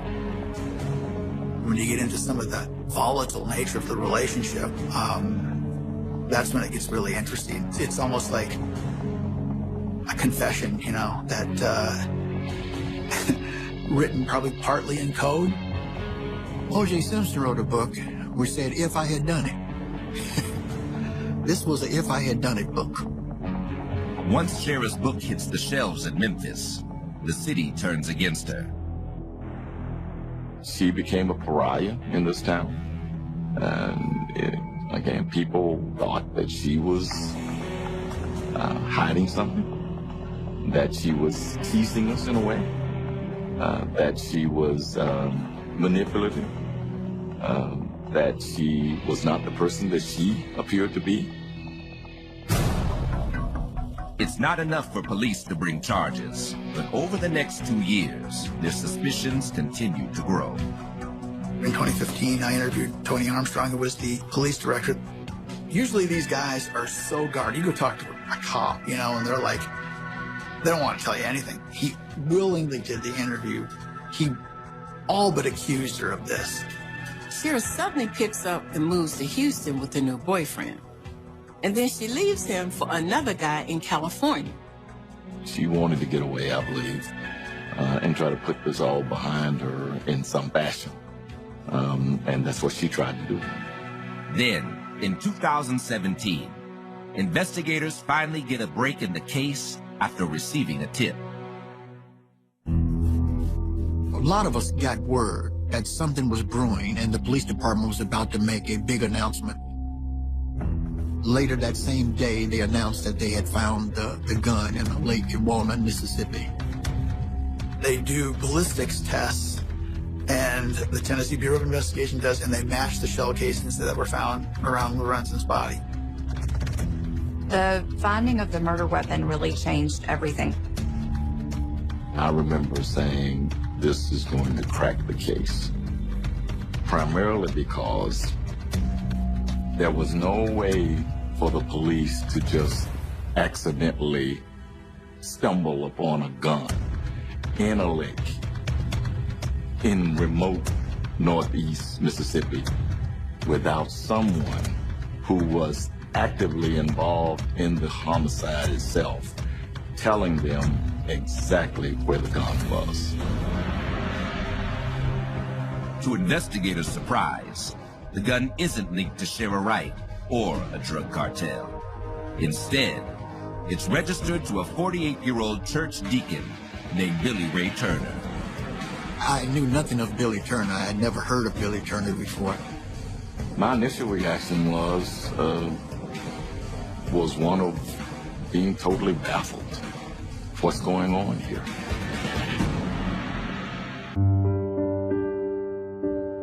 In the 7 years since Lorenzen Wright was murdered, Memphis has been struggling to come to terms with this tragic loss. For a person who was as high profile as he was, and he had played in the National Basketball Association for over a decade, and for him to be killed, the case generated a lot of publicity. Because the community wanted to have the answers. It was awfully frustrating for people who wanted to know what happened and wanted to see somebody punished for it. And in November of 2017, police finally find a piece of evidence that may lead them to his killer. Finding that gun brought everything about this case back to the forefront. In the minds of the law enforcement, that was the piece, the critical piece that they needed. We were ecstatic because we'd waited so long for some news about who did this to Lorenzen. At first, investigators find it hard to believe that the murder weapon belongs to local church deacon Billy Ray Turner. But it turns out this man of the cloth has a history of violence. He had been convicted of a few violent crimes, including aggravated assault and kidnapping. What's particularly interesting, however, is Turner's relationship with Lorenzen's ex-wife, Shera. Billy Turner had done some work around Shera's house for her. She knew Billy Turner from her church, and at some point, they had a brief romantic relationship. He also had a lawn service, a yard service, and he actually used to cut her grass. And then we found out that she used some of the money that she got from the insurance to buy him his lawn equipment. So she sort of financed his business. After all those years of suspecting that Shira had her husband killed, that's the connection that you're looking for. It's not hard to see her getting this guy to do her dirty work. I never met him, know anything about him, but I knew that Shira was very capable at manipulating men. And I suspected that, like we used to say, he fell for the okie doke. In December of 2017, Billy Ray Turner and Shira Wright are both arrested by Memphis police. Shira was guilty in the eyes of the community well before she was arrested. So I think when she was arrested, the community felt somewhat vindicated that their suspicions had been correct all along. I don't know if it gave us complete closure, but certainly the community felt that we were on our way determining once and for all, after all of these years, what actually happened to Lorenzen. 3 months later, at Shira's bond hearing, a clearer picture of Lorenzen's death finally starts to emerge.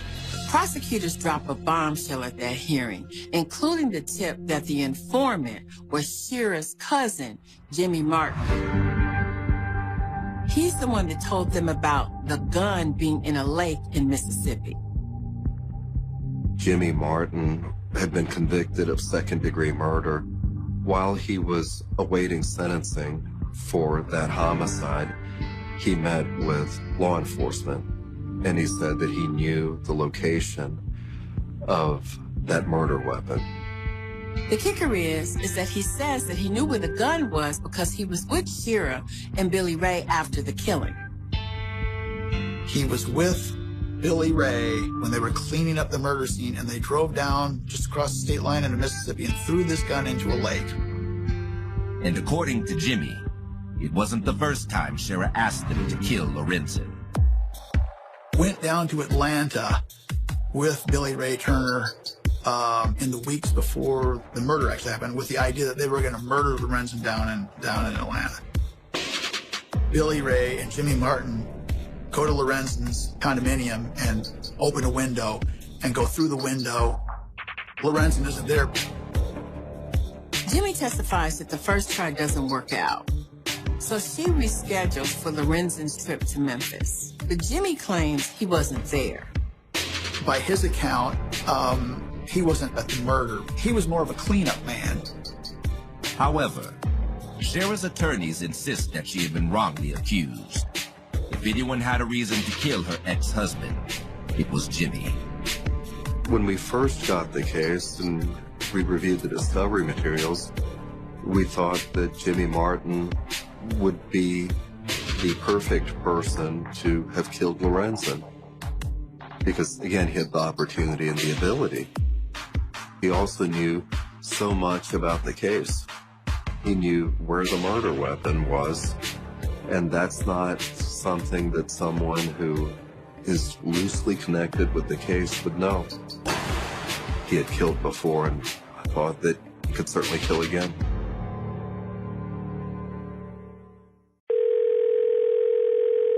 Hi, I'm sorry. My thoughts are going a mile a minute. I left the service last year. My mom just passed away a few months ago. I missed so much time with her. I keep getting calls about the bills, and I'm trying to get a job, but I feel so stuck. Okay, I'm glad you called. We're gonna walk through this together. After nearly a decade, Memphis police have finally charged 2 people with the murder of hometown hero Lorenzen Wright, his ex-wife Shira, and her rumored lover, Billy Ray Turner. Everybody's given her the benefit of the doubt, including me, all this time until they finally unravel the whole thing and she's charged. And then you start thinking about this completely differently. There were so many people in this town who was just relieved that maybe now we can start to have some closure here, because we're going to finally get to the bottom of what happened here. However, while Turner had been linked to the murder weapon, the case against Shira is much weaker. There was a lot of circumstantial evidence that linked Ms. Wright to the case, but not a lot of direct evidence other than the testimony of Jimmy Martin. As a convicted killer already, he's not the most reliable witness. This is definitely not going to be a slam dunk for the prosecutors. At Shara's pretrial hearing, her lawyers unveiled a defense strategy, and it threatens to tarnish Lorenzen's image as a pillar of the community. As we reviewed the discovery materials, as we spoke with witnesses, as we spoke with Shara, it became clear that Shara had been abused. She did have Bell's palsy, which was a result of physical abuse that she had suffered from Lorenzen. So she had nerve damage on one side of her face. Our defense at the end was that Shara was a battered woman and that Lorenzen Wright had beaten her for several years. That she was filled with rage at being disfigured by Lorenzen, and that she wanted revenge. As her trial date approaches, the city of Memphis prepares for weeks of scandalous testimony. It was going to be a brutal trial, and it was going to be scorched earth. If her accounts are true, and she says they are, of the physical abuse, I mean, that's a real problem. Is that reason to kill somebody? But before opening statements can begin, Shara has another surprise in store. She suddenly decides to plead guilty. She says that she wasn't the one who killed her ex-husband, but she facilitated the murder. There were concerns on both sides that a trial would have been very messy. From the state's perspective, I'm sure they were concerned about the abuse that was inevitably going to come out. They just opted to not do this knockdown, drag out. You know, you never know what a jury's going to do. If somebody's going to plead, that's a slam dunk. Lorenzen and Shara's 6 children now have to navigate life without their mother and father by their side.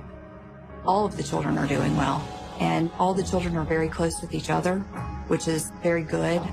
They remain in contact with each other and talk to each other, I believe, every day. For the citizens of Memphis, the outcome is controversial. She gets a 30-year sentence and is going to be eligible for parole fairly shortly, you know, like 7 to 9 years. That really did shock a lot of people. We thought it would certainly be life, and then even more so life without parole. There were a lot of people in this community who felt that they were being cheated out of a trial of her, cheated out of testimony in a court of law. At the same time, there were others who felt, well, at least we know now what we had always suspected, that Shara Wright was involved in killing our beloved Lorenzen Wright, and that she's going to prison as a result of it. Billy Ray Turner also strikes a deal on weapons charges and receives 16 years in prison. His murder trial is still pending. People are expecting a thorough prosecution, a thorough case to be presented. While the truth about Lorenzen Wright's death may never be known, his family and his fans will always remember the man he was, on and off the court. When I look back on this young man, a phenomenal basketball talent, a caring young man, I can't help but have a sense of loss. People come up and tell you things like, you'll get over it. That's not true.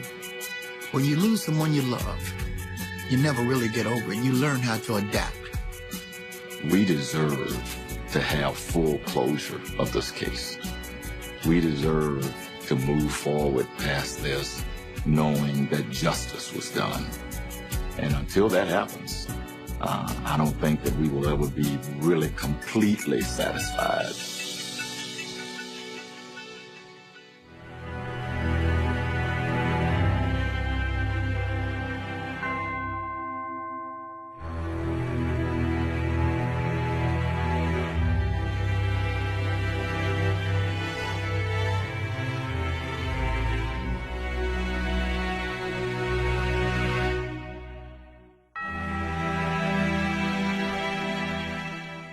is a small city nestled into the picturesque hills above San Francisco Bay.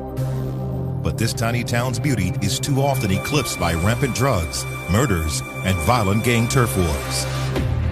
And in 2004, the carefully planned execution of a beloved high school football star by a killer, a motive, and a method that all defy belief will expose a shocking betrayal and will bring a close-knit family. Richmond is located just north of Oakland and overlooks the wharfs and shipyards of the San Francisco Bay. It began as an industrial town, and after World War II, the population boomed when African Americans from southern states came there looking for opportunity. The shipyards, those were where the jobs was at, and the people was coming to where the money was, you know. And not only that, they was able to create jobs too. They was bringing their skills from being maids and stuff like that, coming out here to these rich people communities and offering maid service, you know. And our people did that, brought that out here. They was very good cooks. They was very good homemakers. You know, they was coming out here doing the same thing they was doing out there, but they were getting paid out here. We was able to acquire land and then built the city ground up. So it's like to come from a place and really start new and have an opportunity, it takes a certain type of like vision and spirit. They call our city pride and purpose, you feel me? So it's like to come from one region to another and almost like build up this new black, like robust community is like, it attests to like the type of people, you know what I mean? Because they came over here together and they built something together. And it's their children who then was supposed to reap the benefits of that. So you feel me? The type of people out here is like independent-minded, hustler spirit. Hustling not meaning like illegal. Hustling just mean like having an idea and knowing how to go gather the means to achieve that outcome. And just being able to say like, man, I can get it out the mud for real, because we really had to build this city up from almost nothing. We had black-owned gas stations. We had black-owned restaurants, the top ones, you know, that everybody go to. It was just beautiful. But by the 50s, the war efforts had ended and the jobs dried up. Richmond's population plummeted by over 20,000 as residents left in search of work. Those who stayed behind struggled to make ends meet. The crack epidemic of the 1980s and 90s only compounded the devastation. Now, BC, before crack, we talking about good families. A lot of grandmothers still in the house. A lot of families with auntie, uncle, big mama, on down to the babies crawling in there. Everybody responsible for everybody's 100% love. Kind of like how you see in the Latino family now. You know, just the whole family in the house. Now you're seeing people that was astounding citizens, walking away from jobs, walking away from success. The men went to jail, the mothers were on drugs, and so the kids were on their own. Now them babies is inside the house raising themselves. Many young men turn to the drug trade to make a living with disastrous and deadly results. At that time, there was a lot of open-air drug dealing, street sales, and narcotics. So with selling drugs in the street, you're going to get a lot of violence. Warring gangs now control the streets and divided Richmond into 3 sections known as the Iron Triangle. Within that triangle, you have Central, South, North Richmond. It became a difficult place to really kind of navigate through because you don't know who's on what side, who's still cool with who. By the early 2000s, gang-related violence in Richmond had risen to 7 times the national average, and Richmond became known as one of the deadliest cities in America. Even though Oakland's a so much bigger city, Richmond was just as dangerous as Oakland. So, but it's funny when you're coming from where I'm from, it's all the same. So I guess when you're from it, you see it a lot, you become kind of numb to it, you know, in a sense, you know, so that's the way I looked at it. Some families turn to sports to try and keep their kids out of gangs and off the streets.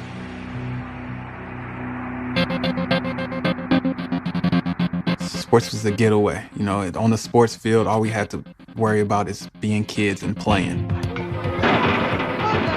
Sports was important because it gave you structure, it gave you a sense of purpose, a possibility of another life outside of where you are, and possibly of getting out of your situation. But in 2004, the execution of a beloved sports hero would serve as a grim reminder that no one is immune from violence if the violence is hell-bent on finding you. August 12, 2004, shortly after 10:30 p.m., Richmond police respond to shots fired in a residential neighborhood. When officers arrive at the scene, they find a young man dead in the street.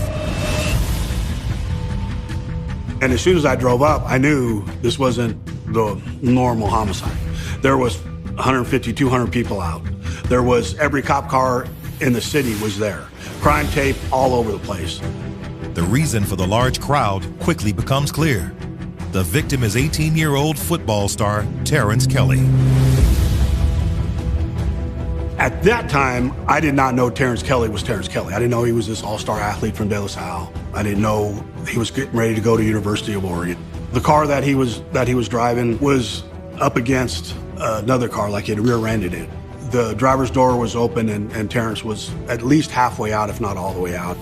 His feet were still in the car, but his head and his upper torso of his body was outside of the car. You can just feel the uneasiness and the uncertainty of what's about to happen in life from everyone because of who had just got killed.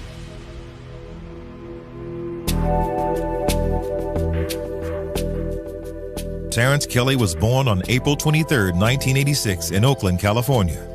His father, Landron Kelly, was only a teenager at the time.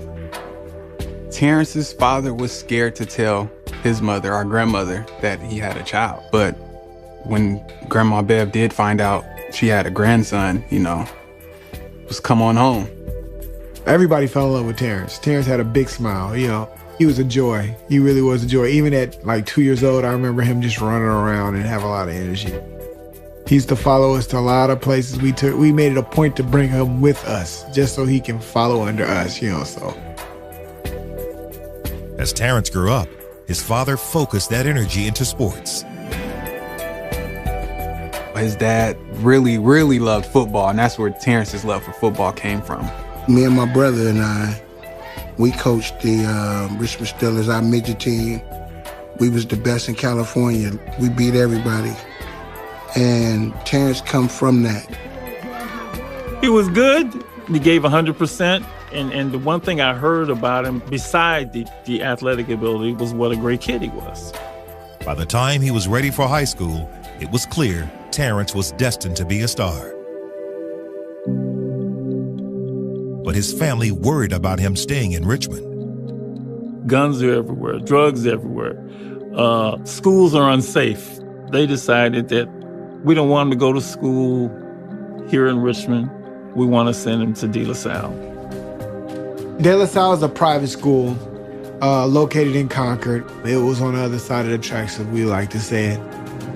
De La Salle was noted for more than its academics, however. Terrence Kelly rumbles to a 65-yard touchdown. It also had one of the most successful high school football programs in the country. Absolutely incredible program. Incredible coach. Incredible ethic. He never lost. And the one thing about De La Salle, they're big on character. They're big on brotherhood. And so, you know, that's what the family wanted him to be part of. Terrence's family made constant sacrifices to keep him in private school, so he paid them back by working as hard as he could. I still haven't found where he got his determination and work ethic from. If you think about it, 16, 17, 18, all kids are really thinking about is hanging out, you know, having fun. And he's literally the one that's putting in the extra hours after gym. He's getting up early to be there 30 minutes early If you tell him he has to do 12 this set, he's the one that's gonna do 14. Like, if he can find any way to squeeze any extra work in, he's gonna do it. By his senior year, Terrence had become the best running back the school had ever seen. He was an amazing player to watch. He had something special about him. The way he moved like a cat to be so big. Go, baby! Oh, hell no! He had great feet. He had beautiful hips. He can turn and run. Everything you wanted out of a linebacker, he had. And I knew we had something special in that. And Terrence, his whole makeup, because he was very calm, he never got too worked up, never too fired up. He was even keel, and he approached the game a little different from people his age. That's what made him a little special. It separated him. And you know, having those attributes as far as having long arms, long legs, fast, that helped big time as well. Every year he was growing. He went from like pretty much, you know, a regional type athlete, and then over the year, from junior, senior year, I mean, the scouts started coming at him. I knew that this kid had a tremendous future. Terrence was courted by several top D1 schools and accepted a scholarship to play football for Oregon in 2004. It was unbelievable joy. It was so wonderful, and everybody was hugging, jumping up and down. Oregon was a top-notch program, and they had plans for him. I mean, big plans. Terrence took it upon himself to say, hey, my family deserves the world, and I'm gonna work my butt off to get there and give it to them. And that was his goal. But now, this hometown hero has been gunned down in cold blood, and there's a brazen killer on the loose. I refer to it as assassination. The rage and anger behind the suspect in this was not something you see every day. This was a young boy who had gone from the Richmond hood to the Walnut Creek suburb and become this All-American, and to be shot and killed like this 2 days before he is gonna leave and go to the University of Oregon, it was painful. But why would somebody shoot him? Literally, why?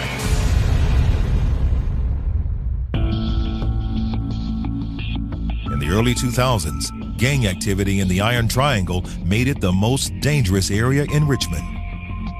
And gangs in Richmond usually come by, you know, where you're from as opposed to colors and stuff. They don't bang colors. There's a lot of turf going on. You have neighborhoods that are at war.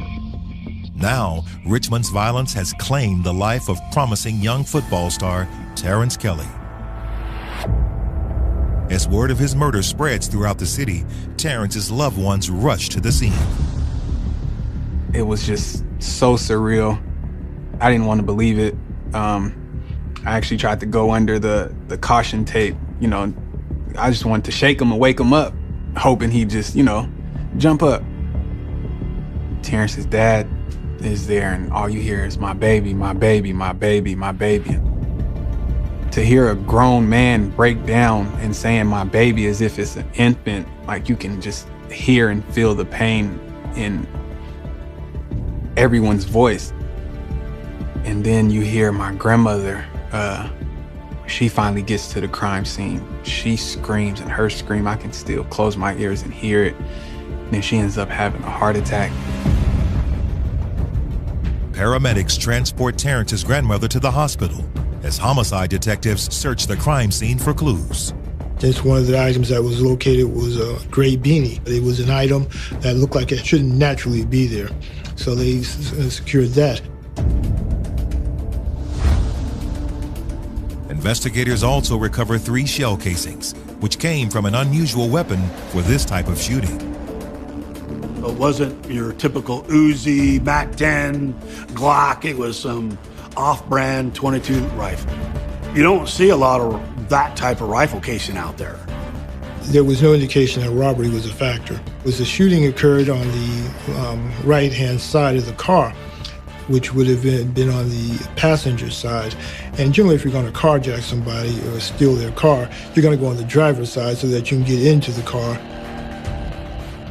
Due to the nature of the wounds that the victim suffered, specifically multiple gunshot wounds to the back of his head, it looked clearly to be an execution. But the manner or the reason for the execution wasn't clear. Among the crowd of onlookers is Terrence's soon-to-be stepbrother, Brandon Young. Police determined that Brandon was the last person TK had spoken with that night.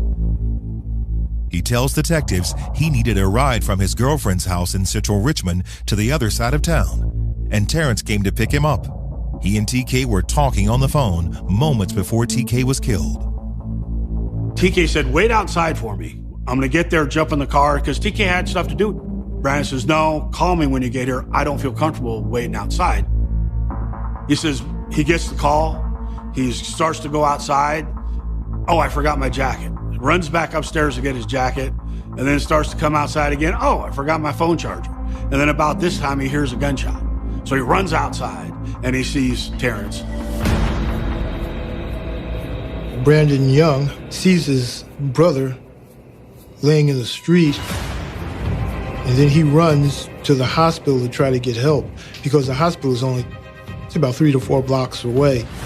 Brandon seems to be upset about TK's death, but something about his story seems off to Detective Peixoto. So as he's telling me the story, I'm just thinking, this is total bullshit, right? This guy's lying to me. I'm like, either A, he's the shooter, or B, he knows who did it. But he keeps talking. I didn't see anybody. There was nobody out there. It was just a car, just Terrence. Oh my God, Terrence. So I'm like, hey man, you're being untruthful. But just tell me what happened. Well, this is your brother. I didn't even call him stepbrother. That's your brother. You know, your brother's dead, and you know who did it, and you're not going to tell me. Eventually, Detective Peixoto threatens to arrest Brandon. And even though it's a bluff, the move pays off. And then all of a sudden, oh, you know what? I think Darren and Larry Pratcher were out there. Detectives are unsure why Brandon was withholding information. But for now, they let him go. Armed with 2 new names to pursue, 15-year-old Darren Pratcher and his older brother Larry, they recanvassed the neighborhood. Everybody was trying to help us because they didn't think Terrence Kelly deserved to be killed. He wasn't part of the gang, wasn't part of the drug game, so people were more forthcoming with information. Rumors are that it was Darren Pratcher specifically who had a particular beef with Terrence. There was allegations and rumors that they had an issue dealing with a basketball game, that Terrence had slighted Pratcher, and Pratcher took offense at that. It came in enough to where I was able to get enough probable cause for a search warrant and an arrest warrant. But will police find Darren before someone else in Richmond does? Well, he knew that they were going to be looking for him. The streets can be very mean. Once we went public with his name, one of Terrence's friends that was on the fringe, they would have killed him. He had nowhere to hide.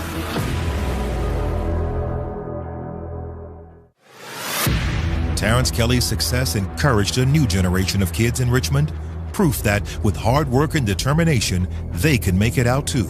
But his death was a grim reminder that sometimes, no matter what you do, the streets can be unforgiving. Everyone knew Terrence was gonna make it. Terrence didn't make it. Terrence got killed. What does that mean for me? You know, so a lot of people lost hope, I think, because you would think person that's not into gangs, person that's not dealing drugs would get a pass of some type, you know, when they don't get a pass. What makes me think I'm gonna make it out?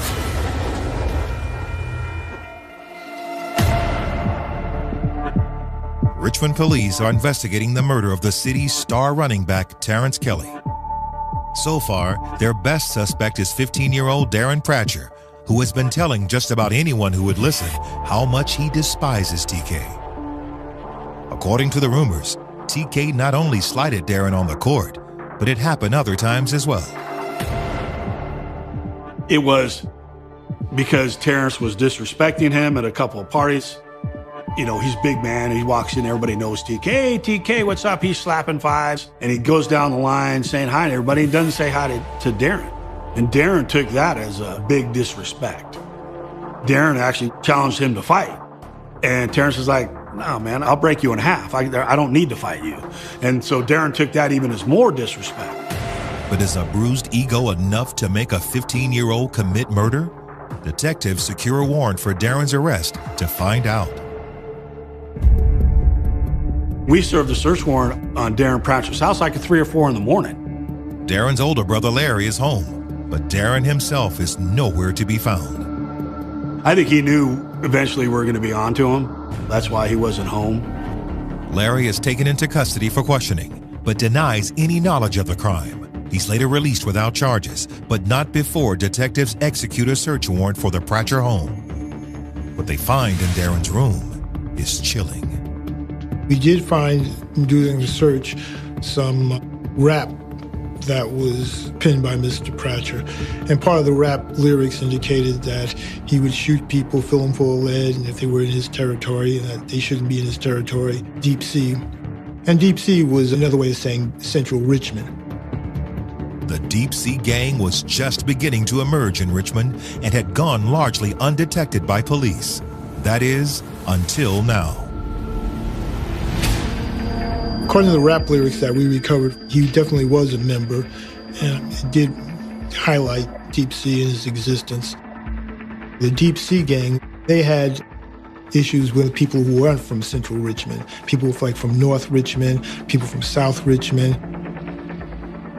TK was from North Richmond, but had gone to pick up his stepbrother Brandon in Central Richmond on the night of the murder.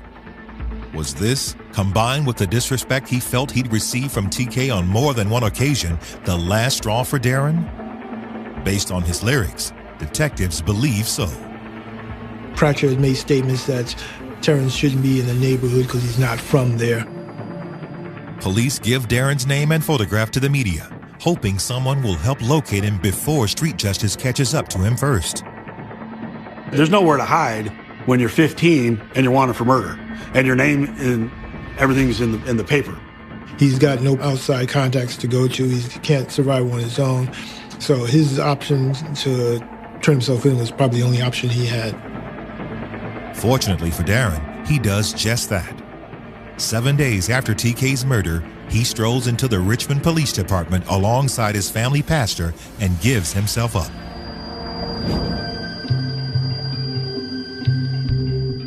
I think Pratchett had talked with his mother and his father, and they convinced him the thing to do was to turn himself in, and with the understanding that he was going to be caught. When Detective Peixoto walks into the interrogation room, he's taken aback by the young man's physical appearance. He was like 5'3", 5'2", maybe 125, 30. I was amazed on how young this kid looked. But you have to get past that and think of the heinous crime that I suspect he did.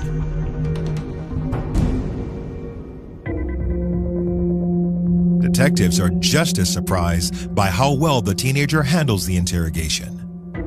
Wasn't there, didn't do nothing. So, we try to pick away. No, Darren, were you there earlier in the day? Because guess what? I've got witnesses saying they saw you there.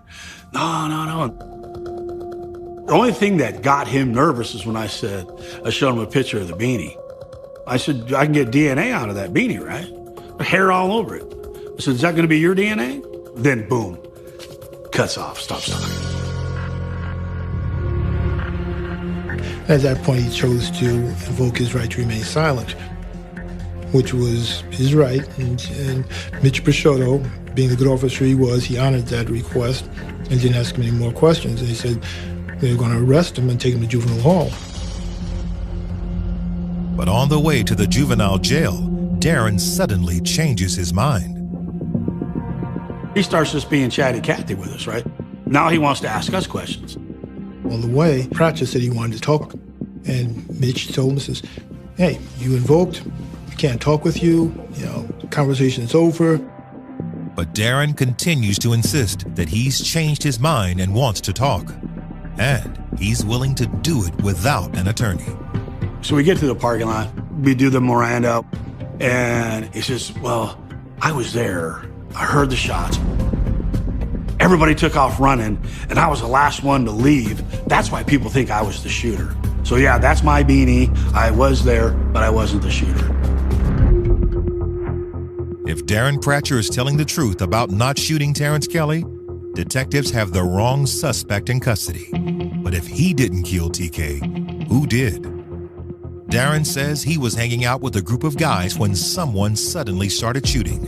In the chaos, Darren lost his beanie, but he's adamant that he was not the shooter. I said, well, did you drop your beanie because you were running away so fast? Yeah. I was the last one to leave. Everybody was in front of me, and I don't know if I kicked my beanie off or what, but I fell. He just wanted to let me know he was there, he was the last one to run, and that's why people thought he did it. But he didn't. Even though he denies being the shooter, Darren is booked into juvenile jail until detectives can sort out his story. As they dig into Darren's background, they find a kid who once had plenty of promise, but eventually fell in with the wrong crowd. Pratcher's mother and father were very hardworking. It wasn't like he had an absentee father or a mother who didn't love him or show him any care or love. He had that. His peer group were criminals. His peer group were gang members. We got into trouble and fights in school, and he had a history of being disobedient to authority figures.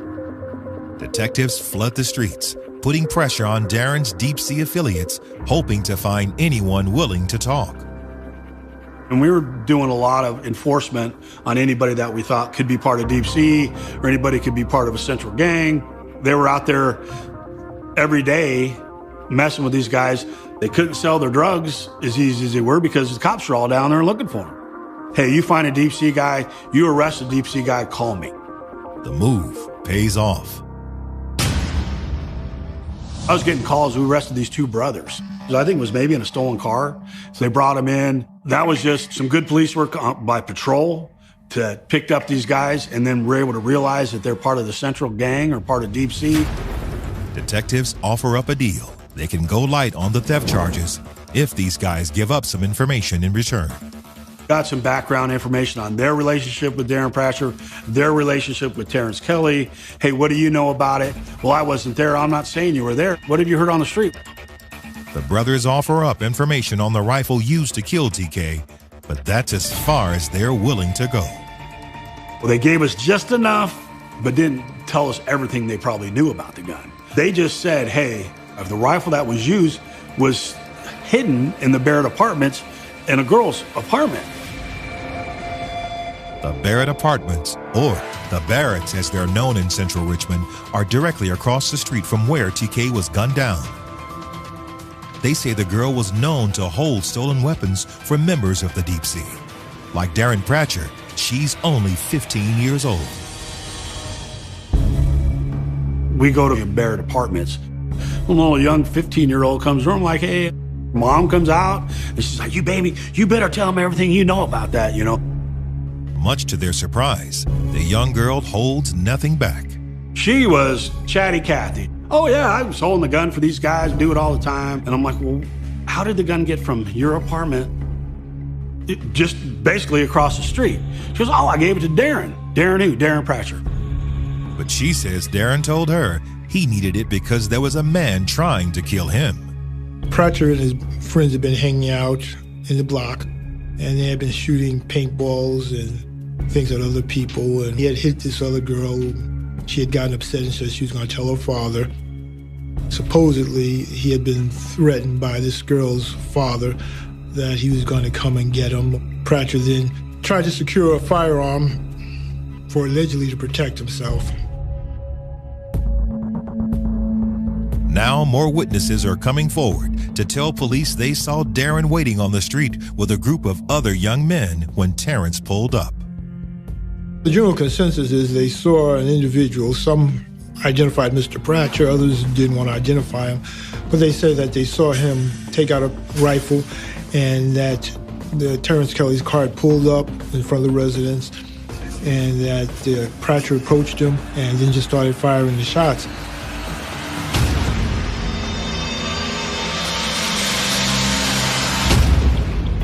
Witnesses say the gang scattered as soon as the shooting started, and Darren stashed the rifle behind a house as he ran away from the scene. Investigators recover the rifle and run it for prints. It looked to me like an old World War II rifle. It was very odd. To this day, all the homicides I worked back then never had a weapon like that. Like, you know, who uses this in this type of a murder, you know? We pulled one fingerprint off that rifle. It just happened to be Darren Pratcher's left ring finger, boom, right there on the stock of the rifle. So that was the nail in the coffin right there. It also answers the question, why this type of unusual weapon? The suspect's 15, he's gonna take whatever kind of gun he can get his hands on. Everything kind of came together.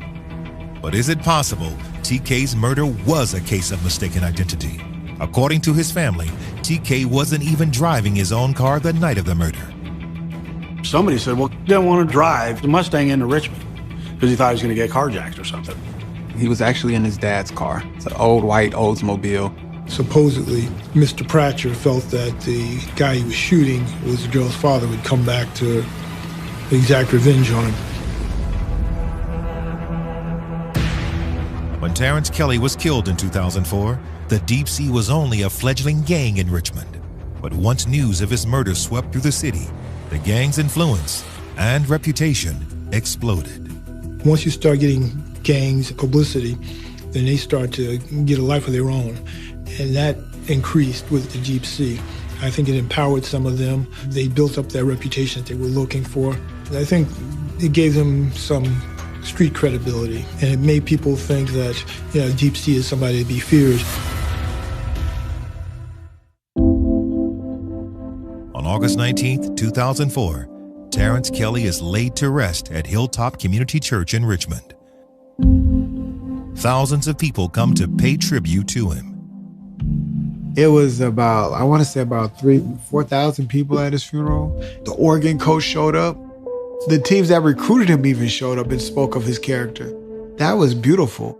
The funeral in general was one of the longest funerals I've ever been to, but I can understand why, because it's a lot that was to be said about Terrence.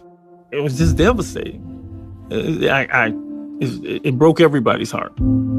It broke the community's heart. It broke the family's heart. It broke the neighborhood's heart. And it broke Richmond's heart when that boy got killed. Terrence's dad seemed to be the hardest hit. Every time he talked about TK, his eyes would well up with tears, and he would think and reminisce about what could have been. He was never the same after that. It killed his spirit. I mean, that boy was everything to him. To honor his memory and preserve his legacy, Terrence's father announces the creation of the Terrence Kelly Foundation to help underprivileged youth. Terrence's dad wanted to put something together in his son's name and felt like it needed to be done. His job was to drive this and say, I'm gonna save as many kids as I can. The goal is to save them all. Just trying to make his son proud in some type of way. The fundraisers, the silent auctions, all that money went directly back into the program to give back to the people, the kids of Richmond. While TK's loved ones cope with his loss, investigators continue to build a case against their prime suspect, Darren Pratcher. Darren's fingerprints prove he was the gunman, and the type of rifle he used tells police something else as well. It was a bolt-action rifle. And in a bolt-action rifle, in order to reload, you have to pull the bolts back, which would eject the expended round. And then as you push the bolt forward again, it loads another round in. You have to actually take your time, and since the car was moving, you have to actually be looking for your target, aiming for your target, and hitting your target. That makes it difficult to believe Darren didn't know who he was shooting at. He hits him, the car starts rolling forward. He racks another bullet into the chamber. Boom, shoots again, second shot. Thinks, boom, racks another one in, hits him a third time, and then racks the fourth one in and shoots him a fourth time. So this is definitely, he was the intended target. But the issue becomes back to is, why did he do what he did?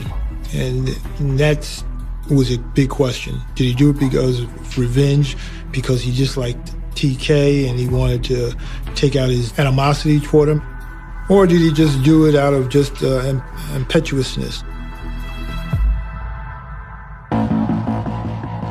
The rap lyrics found in Darren's bedroom contain a potential clue.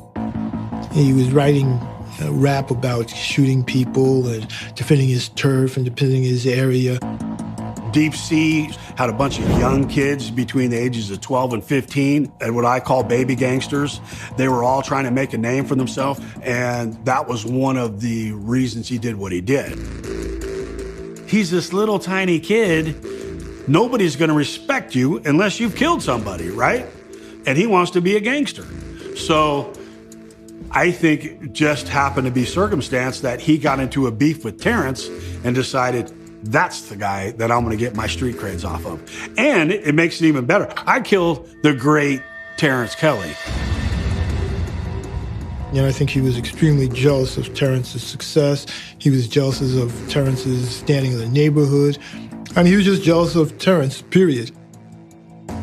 Now the question is, how did Darren know where to find TK that night? Detective Peixoto has his own theory.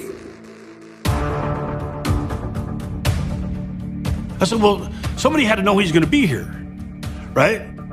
That's when I started putting 2 and 2 together, and it didn't take me long to figure out that Brandon Young was part of it.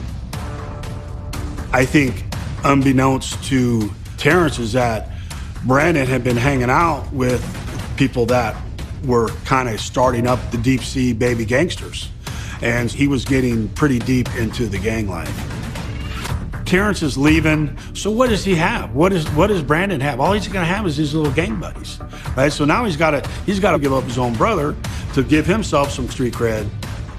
Based on his theory, Detective Peixoto takes Brandon in for further questioning. And once again, he denies any involvement. He had a set story, and he probably had been working on that story. It was, I needed a ride. Very monotone. I needed a ride. I called him at this time. He called, when he got here, I ran out to the car, forgot my jacket, and then I forgot my phone charger. He told me about that darn phone charger probably 20 times. I asked Brandon, who all knew that he was gonna be here to pick you up? Oh, I think just me and my girlfriend, maybe my girlfriend's mom. He hit all those points that he wanted to tell me and wouldn't elaborate. So, red flags were going off. Police ask Brandon to take a polygraph test, which he fails. In my mind, minimally, he conspired to kill Terrence Kelly. But in my mind, it was deeper than that. He totally set him up. Richmond police have already arrested Darren Pratcher for the murder of Terrence Kelly. But now their lead detective suspects he had a co-conspirator, TK's stepbrother, Brandon Young. This is how I think that went down. Darren wants to hurt, maybe even kill Terrence. He lets Brandon know that. Brandon knows that he's got to put up or shut up if he wants to be hanging out with these guys. So he makes up some deal with Darren. Brandon says, hey, I'm going to be at my girlfriend's house tonight. Terrence can come pick me up. You want to handle your business with him? He's leaving tomorrow for Oregon, so you might want to do it. So Darren, he goes to the girl's house in the Barrett apartment and picks up the rifle. They figure out a time where everything's good for them, which is probably around 10:30. Brandon calls Terrence for the ride and then tells Darren, hey, he's coming to pick me up like in 20 minutes. He's going to be here. Brandon's got to have an alibi. He stays in the house. Terrence rolls up, calls Brandon, got his foot on the brake, waiting for Brandon to come out. Darren comes up behind, starts shooting. I pushed, you got to charge Brandon. You got to charge Brandon and Darren with conspiracy, because it's there. I can prove it. Just put me on the stand. Despite Detective Peixoto's confidence in Brandon's involvement, the district attorney decides not to charge anyone else with the murder. Darren Pratcher is the only suspect they'll be taking to court. It was heartbreaking because to this day, I know that they had something to do with it. I couldn't give him any solace to the belief that Brandon Young had been involved in the murder itself in some fashion. And there was always that lingering question in his mind. As for TK's family, the idea of Brandon's alleged betrayal was too much to bear. They left the theories to the police and remained focused on convicting the young man who pulled the trigger. And on August 23, 2005, they would get their chance. Although he was only 15 at the time of the murder, Darren Pratcher is tried as an adult. You know, obviously we have Darren on a very strong case because we have the gun, a fingerprint, him at the scene, a motive. I don't know whether it was jealousy, envy. I don't know whether it was protection of your turf or your gang. The only thing I can say for sure is that Pratcher executed Terrence Kelly. The absolute why, no one knows. But Darren's attorneys argued that he never planned to kill TK. Those bullets were intended for someone else. They were trying to allege that, you know, they were hanging on the corner because they were just waiting to protect themselves because they felt that this girl's father was going to come after them, and therefore they were going to stand on the corner and look for him just to tell him to stop. But I don't believe that that's what happened. The individual they were talking about was like a 55-year-old man, a 60-year-old man. Terrence Kelly was an athlete. The car stopped under the straight light, so he had plenty of chance to see who was in there. The jury agrees with the prosecution. They found him guilty of first-degree murder and use of a firearm. He got sentenced to 50 years to life. Darren's alleged co-conspirator, Brandon Young, receives a different kind of justice. Street justice found Brandon Young. 4 years later, he walks into Pinole Valley Lanes in Pinole, is enjoying a night at the bowling alley. Next thing you know, a couple guys walk inside the bowling alley, shoot him, and walk out. And a lot of witnesses, and the suspects are still outstanding. Nearly 20 years after Terrence Kelly's death, the city of Richmond still grieves his loss. But his legacy lives on. Landry came up with the foundation, and how many kids were able to go to De La Salle under Terrence's scholarship. You know what I mean? Like, that's very impactful. That gave him a sense of life and pride. You know, when you lose your only child and all your investment went into that one child, it's hard to take. He could have easily jumped off the bridge a long time ago, but he chose to stand and fight for the kids of that community. Losing Terrence gave me my purpose, I would say. Since he's passed, my literal goal in life has just been keeping his name and legacy alive and making sure that I take the steps to bring, you know, pride back to my family name. He was such a light, and seeing that light when I close my eyes is what keeps me going every day. So if you really want to honor him, then you beat Terrence Kelly. It's that simple. You become